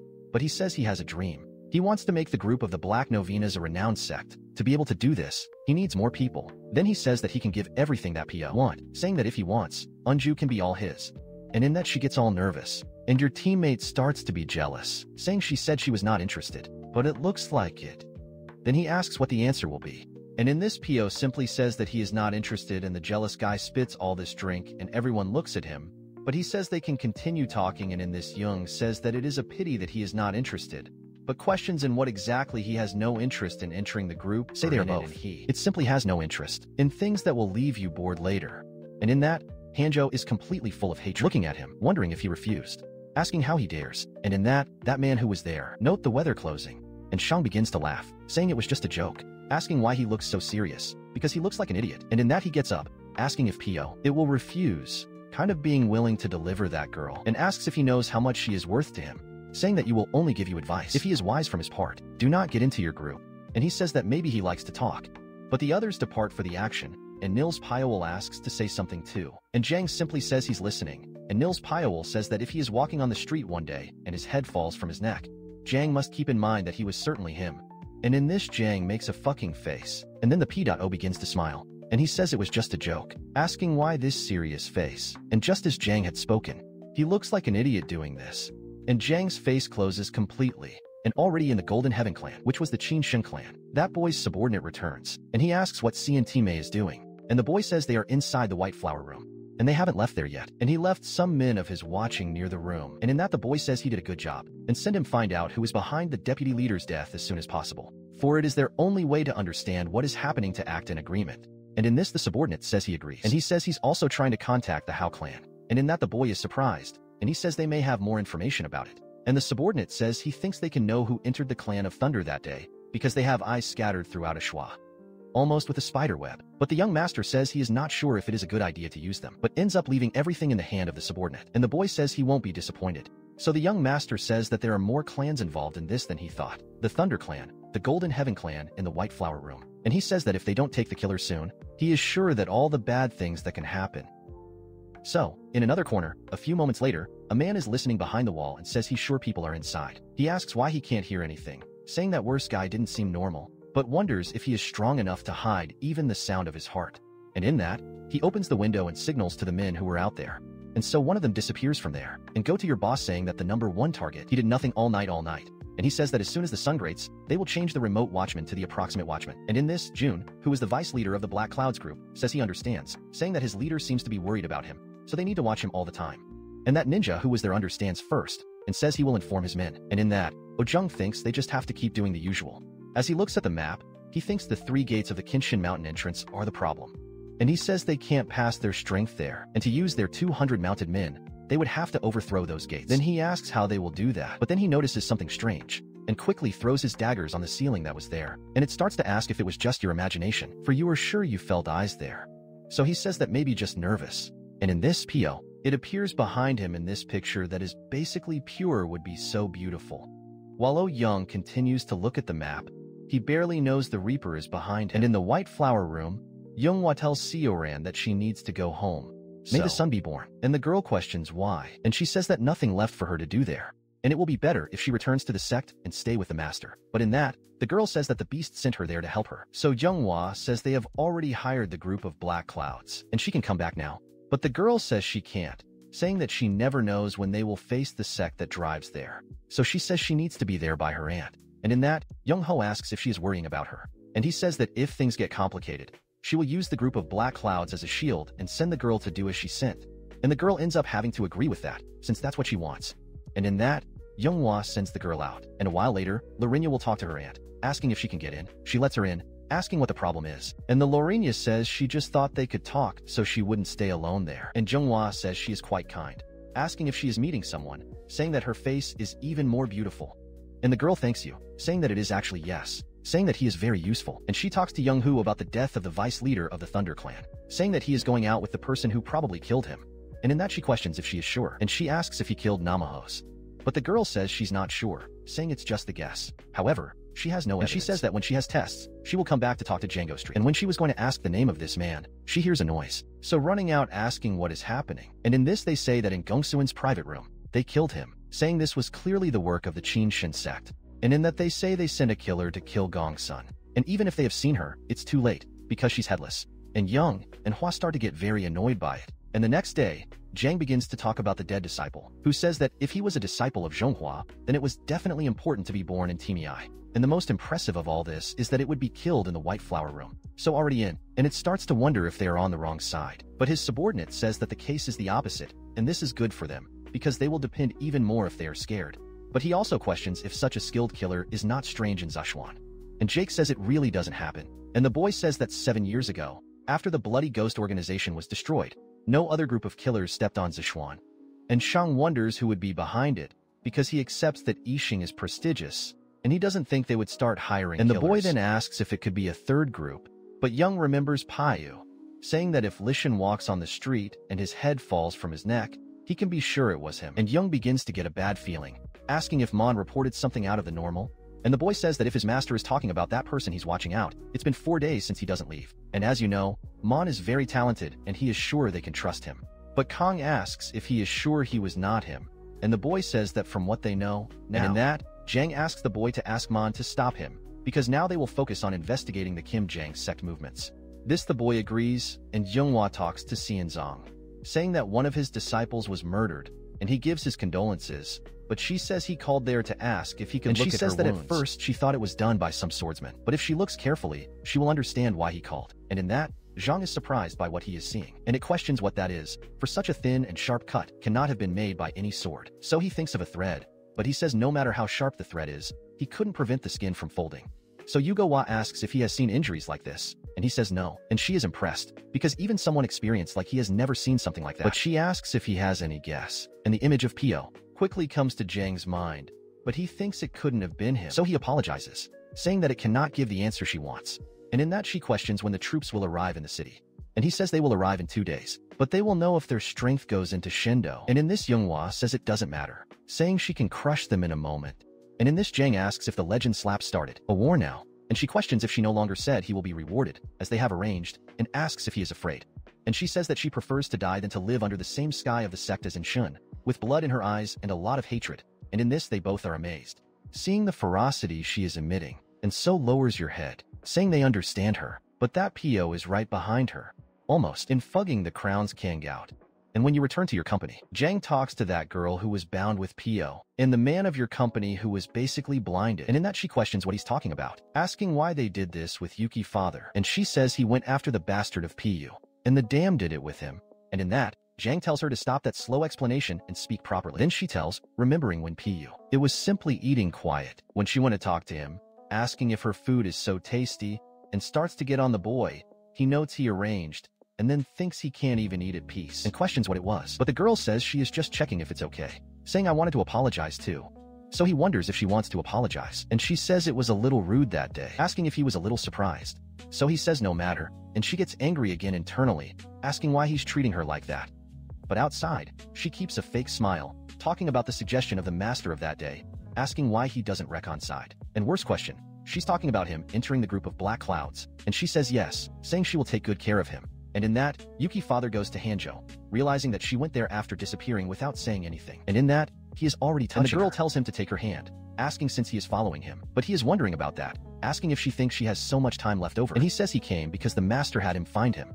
And in this the guy wonders if that is the Pio, and the Protra already looks firmly to his eye. So the man says he really is very beautiful, being kind of, or with our Prota. And in that he wonders if it's okay. And then the Hanzhou gets angry, for that bastard is wishing men again.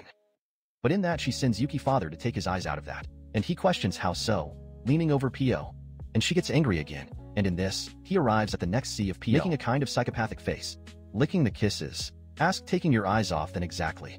So, Pio, he says he will forgive him this time. Then he tells him to leave before he tells up to 3. So he says that if not, he will make him see nothing more until the day he dies. He started that father begins to ask if that beauty is talking to him, trying to touch the boy. And paste, it starts to telling 1, looking at him, telling 2, and arriving in the 3, he picks up the hashi and pits the arm of Yuki's father.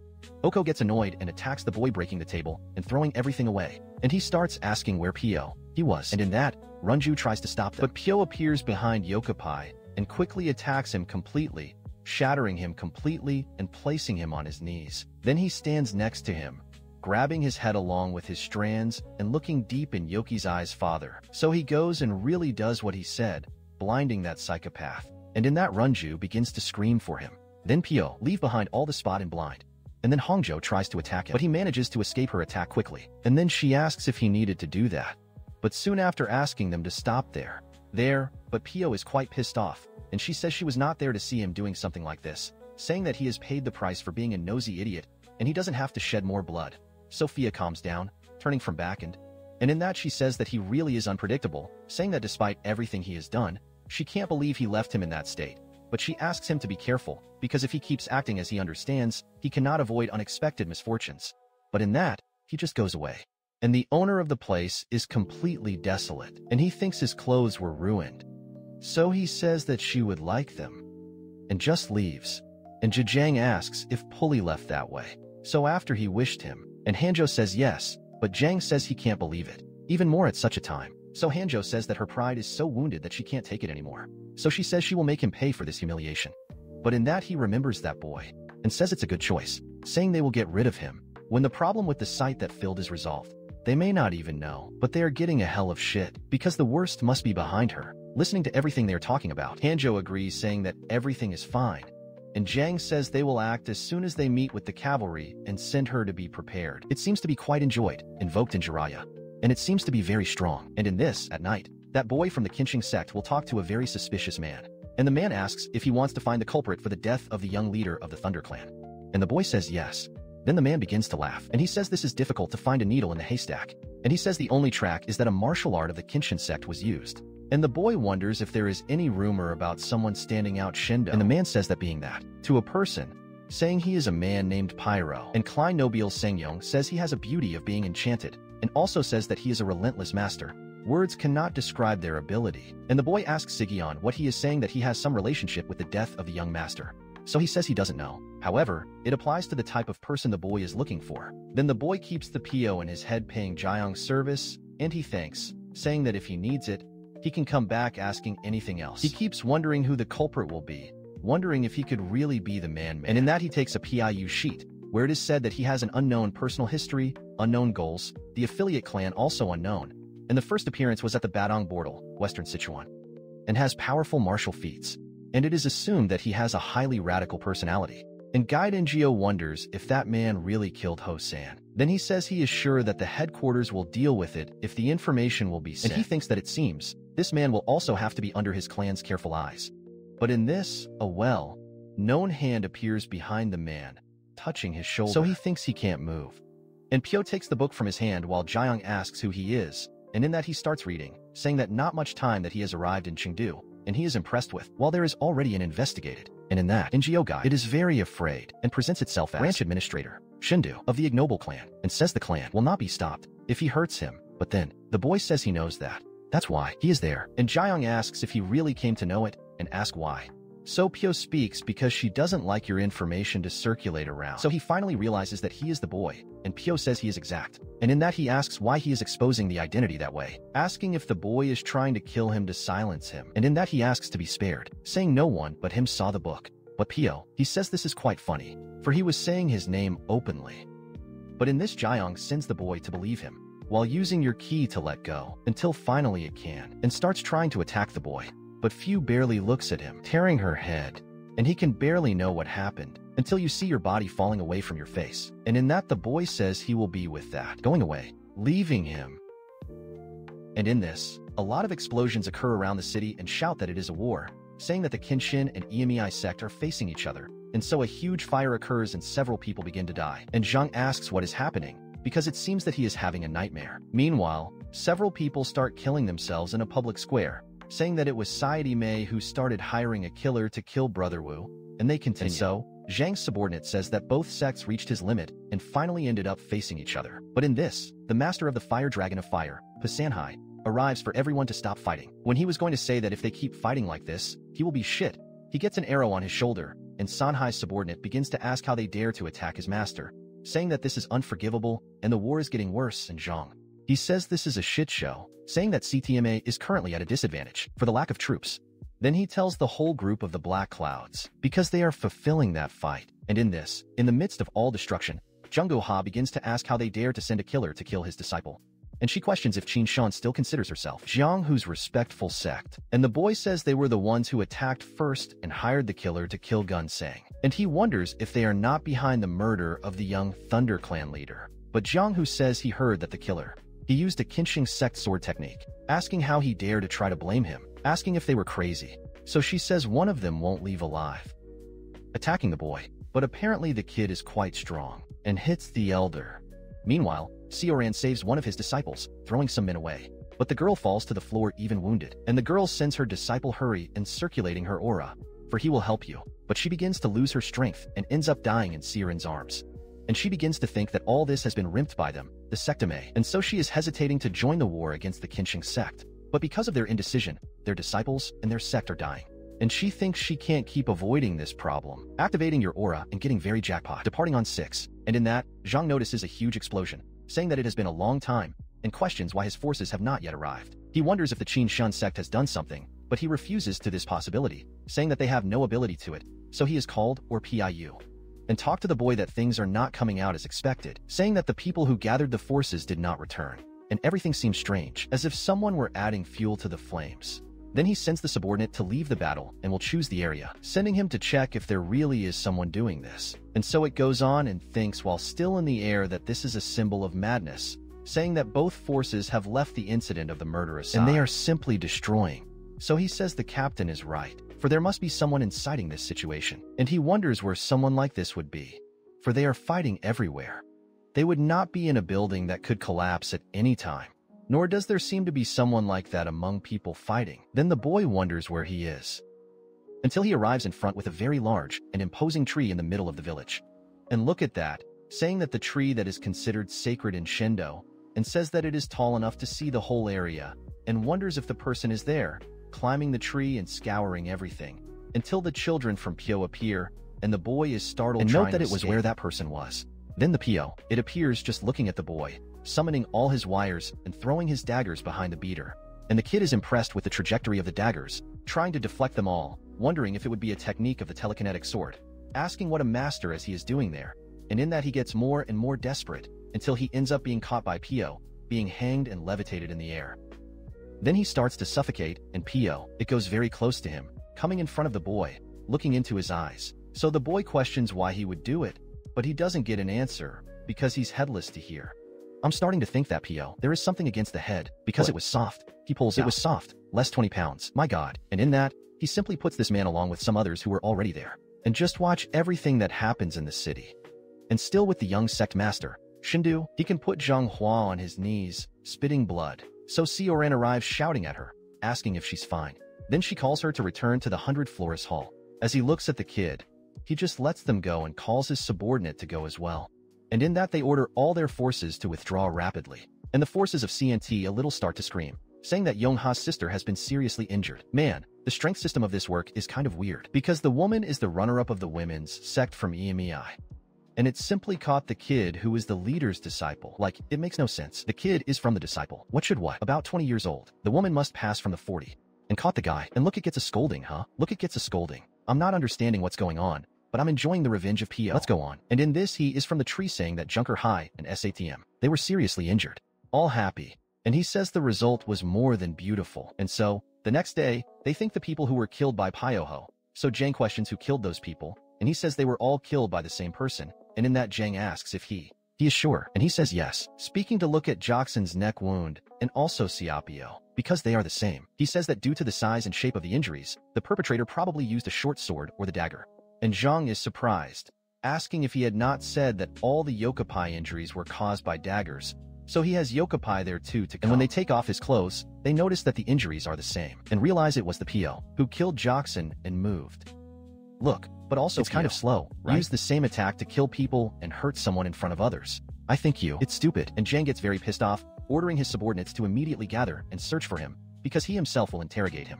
Meanwhile, already in the White Flower Room, the disciples cause to believe that Jang Ha has hurt so much, wondering what they do now. So they say that the wound does not seem good at all. But then Sioran arrives, sending them control, sending them to check the defenses of the White Flower Room, as it may accept Kinshin and attack again. And so they will do that. And she also orders them to send a pigeon to the main sect. And he says they should inform everything that happened there and ask for reinforcements. And in that she says that the death of Gong Xiong and the young leader of the Thunder Clan, this incident made hostility between her sect and Qin Shan's sect out of control. So she says that someone is intentionally creating more friction between them. And she says she needs to find out who really is behind it. So, in the meantime, Young Ho is healed until he can wake up and already opens his eyes cursing Kim Shin. And they say that she needs to calm down, because otherwise her meridians who have been stabilized will again stir, and if this happens, she will run a lot of danger. But in that, she, full of ignorance, sends the poor nurse who just wanted her to disappear from there before she pulled her head away. And so, the woman runs out. Then Younghwa begins to feel pain again, wondering what kind of unfortunate state is, because if she is like this, Sioran will gain the initiative, and in that she thinks she needs to recover soon. But then a door opens, and she asks what it was, saying that you were sure I told the woman to leave. But it was not a woman. So she questions who is that, and Piu appears next to her, asking if she doesn't remember him, and she questions if they have already met. And he says of course, saying he didn't forget her, nor did I measure for a single moment, in the last 7 years. Then he wonders if she will remember him, if they blinded her the last eye she has. And so, she remembers when He blinded his eye, but says the boy died.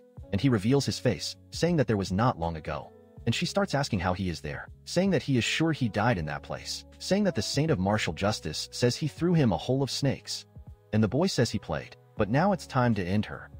Then Pyo reveals that he was the person who killed her disciple, Gong Xian, and also who killed the young leader of the Thunder Clan. And she gets very bitch wondering how he dared to kill Gong Xian, asking if he is trying to become Xian Team A enemy, asking if the boy thinks it is easy to go unpunished after killing one of them, asking if he is not afraid. But then he says they made him like this, asking if they didn't, remembering his friends who died in the mission of murder, saying they are practically her creations, especially because without Xian Team A, they could never have reborn as killers. So she questions what he's plotting and what he wants. So he says he wants nothing. He just wants her to know what will happen to Saint Mei from now on. He says it will be good for them, because he will kill Xiong Yubi from the Qinshan sect. And he says he will be killed by one of the supreme techniques of the Emei sect, the piercing blow of the snow clouds. And so, Zhonghua is surprised, crying blood listening to it. And he says that, coincidentally, Sioran uses this technique. And so, she gets more and more troubled, asking how he knows it, calling him a demon, saying he won't let him do it. And she says she won't let him go out alive. But he says that the Qinshan sect and the sect will spy up the blood from each other, and both sides will end with huge losses. And so, she keeps asking him not to do that, but he says that the blood of the monsters sneaking on the mountain will also be shed. People like Abius and Guha, and the Saint of Martial Justice. And she starts to call him bastard.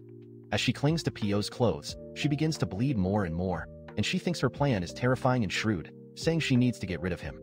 So she says she won't let it. However, Pio says that they will make them rot, no matter where they are hiding while she tries to reach her. And he says that after that he will make sure to devour everything. And in this, she is only completely trying to hit her, but ends up dying alone in front of him without he did anything. And he says they should not have created something like that. Someone as horrifying as him, that the kid has hate to give, sell, and distribute. That is it. And I want to know how she died, because simply the guy didn't even touch her. She started to have a section and kaboom. It must have been the heart, right? Guys, eat onion, cardio, and drink water. Heart is serious stuff. And that in the middle of the night, Ranjo and their people break the door of Pio to go after him, but notice that he is gone. And the monk mentions that the surveillance team said he hasn't returned since last night. Then the Bixinha asks if he changed room because he knew they would go. But the monk thinks no, because it seems that he paid for just that room. But he didn't come there. Then the Anju says he must have been crazy, because she fell like paw for his appearance. And if she meets him again, she will skin it alive. And they start wondering where he went and what he is doing, wondering if he's causing more problems. And my friend is surely what he is doing. So, together with the Qinshan crowd, one of them asks how long they will have to train, and the other says that he is not sure, saying that after the war things have been pulled there, and everyone is worried. After all, it seems to have a loose killer out there. And the boy tells her not to say something like that, because he will give birth. And while he's arguing, a huge explosion happens in the palace in front of him. And in that they say they had sounds and lightning coming towards the explosion. And he says that that martial art was the same as the performer of the snow cloud. So they think it can't be, wondering if accepted in half. He infiltrated there, but they say he has an elder there, sending him to find him fast. But that young sect master has already become mist with a hole in the middle of the chest. In moments before, the boy was cultivating until he wakes up and opens his eyes, asking who paid it is, saying that since his footsteps did not make noise, it must be an invader. And so he says he is called Pio. And the boy gets a little back, and he asks why he came to find him stealthily in the middle of the night. And Pio, he says that anyone who makes a stealth visit in the middle of the night has no good intentions. And he says he applies to him, and the boy apologizes, saying that's what it seems. He asked something useless. So he says he had something he wanted to ask, if he found it. Asking about the young leader of the Thunder Clan, asking if he killed him, and Pio reveals that yes. Then the boy asks why, and Pio, he says he has done this because he needs Qinshan sect for his plan. Then the boy wonders if he has any grudge against his sect, and he says he has a grudge against them, except Qinshan and Amei, and the boy is surprised by that, asking if he also killed the disciple of Acceptance Amei, and Pio quickly admits, and the boy notes that he has a grudge against everyone, but they never heard of the name of Pio, asking who he really is. So Pio says he is a killer, and he says that ICT made a killer, and accepted Qinshan and made him a public enemy in Sichuan. So the young master is surprised that CDI Mei made him a killer, connecting the points and finding that he is the boy of the incident 7 years ago, the one who killed Gunsang. So he says he was himself, but the boy says that Piwu, he made a serious mistake today, saying that he could remain alive if he remained hidden, getting up and activating her heron aura against the boy. And he says he will end his horrendous life that night. Then the PO, it is happy with it, but they attack the boy with his heron dust. It covers all with your snake and also your lines, and it can quickly disperse all its daggers through that room. So the boy has a little problem to go up, but he manages to approach PO, but those daggers shine again on his back, almost hitting the boy from behind, but still he can dodge.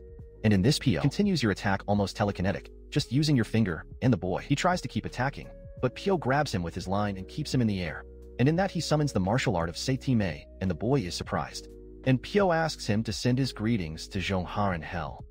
Then he is surprised, but it is too late for Xiong and Obi, because he is with a hollow in the middle of his belly. And when the other students arrive to see what happened to the boy, he says they created a monster, and so he dies. And they say it's the CDI saying it's the CDI murdered Xiong Yubi. And so everyone starts to stay in a policy wanting to have revenge, saying that they cannot continue stopped. And in this PO can only laugh as they say they will avenge Xiong Yubi. Then it is said that a spark was more than enough to start the bathing bloodbath, and people started killing themselves day and night without stopping. And the suspicion that may have someone behind it soon disappeared, and no one else cared.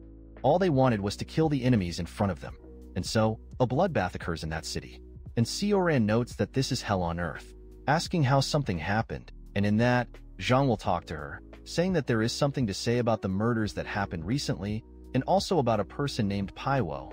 And in that she gets totally scared and remembers something. Meanwhile, CDMA's supreme leader gets very badly hitting the table, saying that Zhang Hua was everything to her, and she doesn't believe he killed her. And she asks if the name he said of the killer was PO, and also questions whether she is saying that the killer who killed Gusong 7 years ago he survived, and he was the one who made the Qinsheng sect and a Mei kill themselves.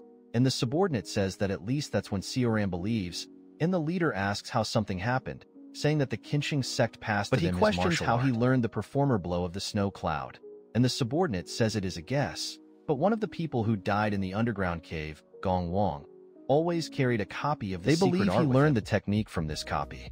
And in that she gets even more jackpot, asking why he would be able to carry a copy of Secret Mars around. So the woman says that for now they can only think about it. So the leader says she accepts Qinshen. I would never accept such an excuse. And in this case they have no choice, because they need to capture the killer called PO. And the subordinate says that if she will do this, she wants to do. But then the leader says no, saying that she herself will capture him, saying that he will personally punish him for the great sin of mocking the sect and a half. So, already on Rua dos Ferreiros, in the Dragon Hall of Fire, PO is already breaking a hand, saying that this place has not changed, saying he are still making weapons that kill humans. Then he comes back to the boy Tang, and says that those guys continue to cause suffering in the others while considering themselves so noble, and sends the boy to decide how he should deal with those guys. Then the boy says he will do what he wants, as long as he kills them all, and LCP. Woke is already looking like a hell of a villain, except what the boy is talking about, and tear the arm of the man in front of him, killing him. And he says that his choice is his, sending the boy to take a good look as he shakes that guy. And the boy Tang begins to smile diabolically, and the two walk everywhere, killing everyone there, dissipating, cutting, and doing everything they can. So Pyo questions Keatle, saying that this is the weapon he made for him.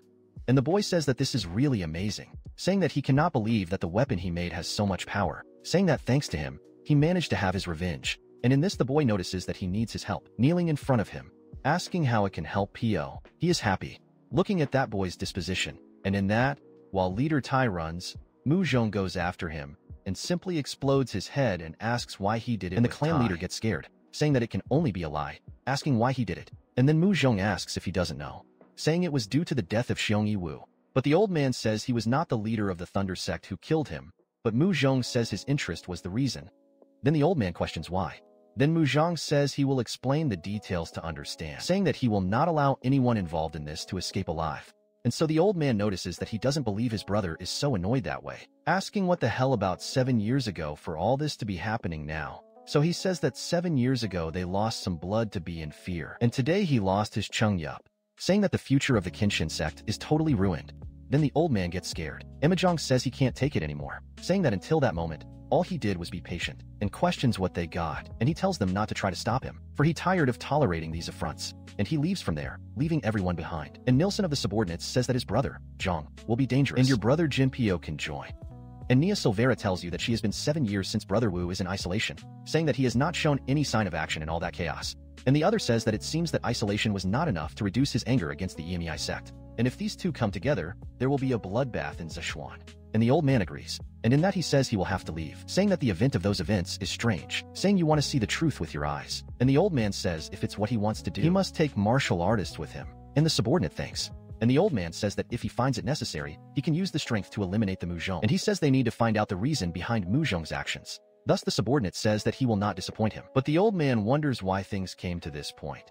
Speaking of your brother Manhwa, saying that the future of the Qin Shan sect depends totally from him. Meanwhile, in a hostel falling apart, a guy is totally unhappy, asking what is the meaning of it.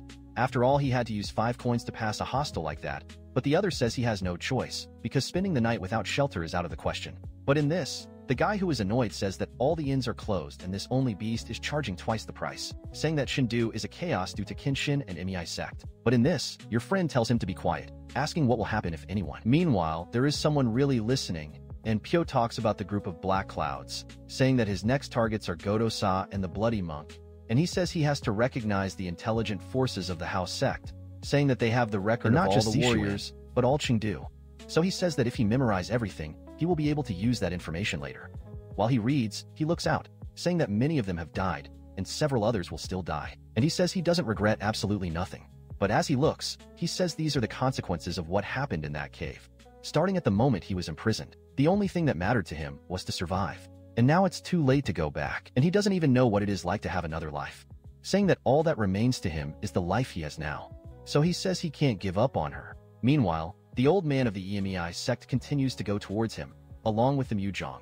And the boy says he won't stop until they succumb, and even if they fall, he will continue with it until the end. He says he's not sure, but he thinks that the end of that destination must be somewhere in that fire. Meanwhile, the CTME crowd continues to collect the hams on their side, and one of them begins to say that he is without medicine, asking what he does, saying he doesn't know if they can continue. And in that, Sioran tells them not to worry, because she already asked for reinforcements, and they should receive more medicines until noon. Meanwhile, she tells them to focus on curing them and recover them the best she can. Which is amazing how she managed to gather resources, even if they are less. And he says he finds it strange that a talent like that has not yet been recognized. And San says that, as they say, she is CTMI's greatest talent in 100 years. And he says she is an elder student. He is a very quiet person, almost as if he had lived these years in imprisonment. And he says that now that the elder is not around, she is showing all the talent she has. And she really is skilled when it comes to indicating people for her best talents. And in that she gets scared looking back. While he continues to say that if she becomes the master of the EMEI sect, the sect can dream of a bright future. And in that they are scared, noting that someone there is there. Then Young says he is feeling the presence of a master. And in that the master of the sectame gets there. Very bitch hitting the staff, and letting out the lightning everywhere. And everyone notices that it is the master of the sect. And in this all kneels to Guohua. Then they say they welcome the bottom of their hearts. And Zhang says that this incident must be very serious for her to come in person. And notice that it is a problem. Then your Orin provides your respects to the master. And she is still quite bitch looking at her. So your Ha comes in front, welcoming her. And the girl looking at her eyes wonders why they are like this. And Gu Hua just calls them to come in. And she looks back looking straight at Zhang, saying that you want the two to come. Then he asks if they need to enter. So Dosong says he would love to turn and run, but he doesn't think it's an option. And so the two start throwing the shuttlecock on each other, wanting the other to go ahead, until they both enter. And inside they say everything they have discovered so far about the incident to the master. And in that she talks about Pio, looking to honor, asking if she doesn't have to tell her something. Then she gets scared, and Guru will question what is the girl's relationship with Pio. And she questions what the doctor means with her relationship with Pio. And in that, Guru will say that he will repeat the question, asking her relationship with Pio, grabbing the girl's face, sending her to look well in her eyes, saying she doesn't like that they lied to her. She, really jackpot, and asks why she is restless when his name is mentioned. And so the girl is not knowing what to say, until she starts to apologize, saying that she did not know that things would end like this. So she says who just wanted to use it, and did not think that would happen, and says that if she designates the... And the girl says he trusts her, and will easily fall into her trap. But then, the master talks to her honor, saying she is a pathetic girl, and in that, she thinks it's okay. And in that, Gu Hua asks who asked him to kill the young lead of the Thunder Clan, saying that all she needed to do was live with a flower among men, as she always did. Then she tells the leader of the sect who made a mistake, saying that she will live with a flower from now on. However, your Orin, I noticed that it is stuck. And the Vestra kills the girl using her rays, destroying her brain, leaving everyone there completely amazed. And the girl already falls lifeless. And the street questions why something happened, how she tried to use the brain. So Sioran gets very slut, going to the master, activating your key, saying there was no need to go so far, saying she didn't do it on purpose, saying she shouldn't have killed her, no matter how much she made her mistake. So Junk is surprised that she has reached that level, releasing her key. And then Gu Huan notes that she finally decided to show her true powers. So she says that now she needs to learn, because when 1 or 2 exceptions opens, he ends up having to repeat them. And if they make a punishable mistake of death, they must die. And in that the girl keeps talking to her master, and Gu Hua says she will be able to understand when she ever arrives in her position. And she has her stop acting like a child and leave. Then she tells her to take that thing ahead of her, saying that the Hall of 100 Florists originated from the same roots as CNT May. Then he will take them back. And so, Urance is very slut, and it just turns out to leave. And Zhang notes that, it seems, she intended to kill Xian Ha from the beginning to subject the 100 Florist Hall. And he thinks about Gu Hua, saying that she is not just the strongest martial artist in Sichuan, but it is also very meticulous. And it will be harder to control her than he thought. And in that she starts talking to Captain Zhang, saying that you need to mobilize it. And he takes a hell of a fright. And she says she wants the Black Cloud group to go after POW. Meanwhile, 2 people are burying a body, or that was what they should do, because they just drop it there, saying that wild dogs or some mountain animals will eat it. So they leave the girl, with the other Medril calling they to leave soon, until they start a rain. But that PO appears near the girl, then make a decent grave to her, saying it won't apologize, since they were using each other. But he will make sure to avenge it, and do who made it pay. And he beside her tomb, promises to the dead girl. Subtitle Adriana Zanato.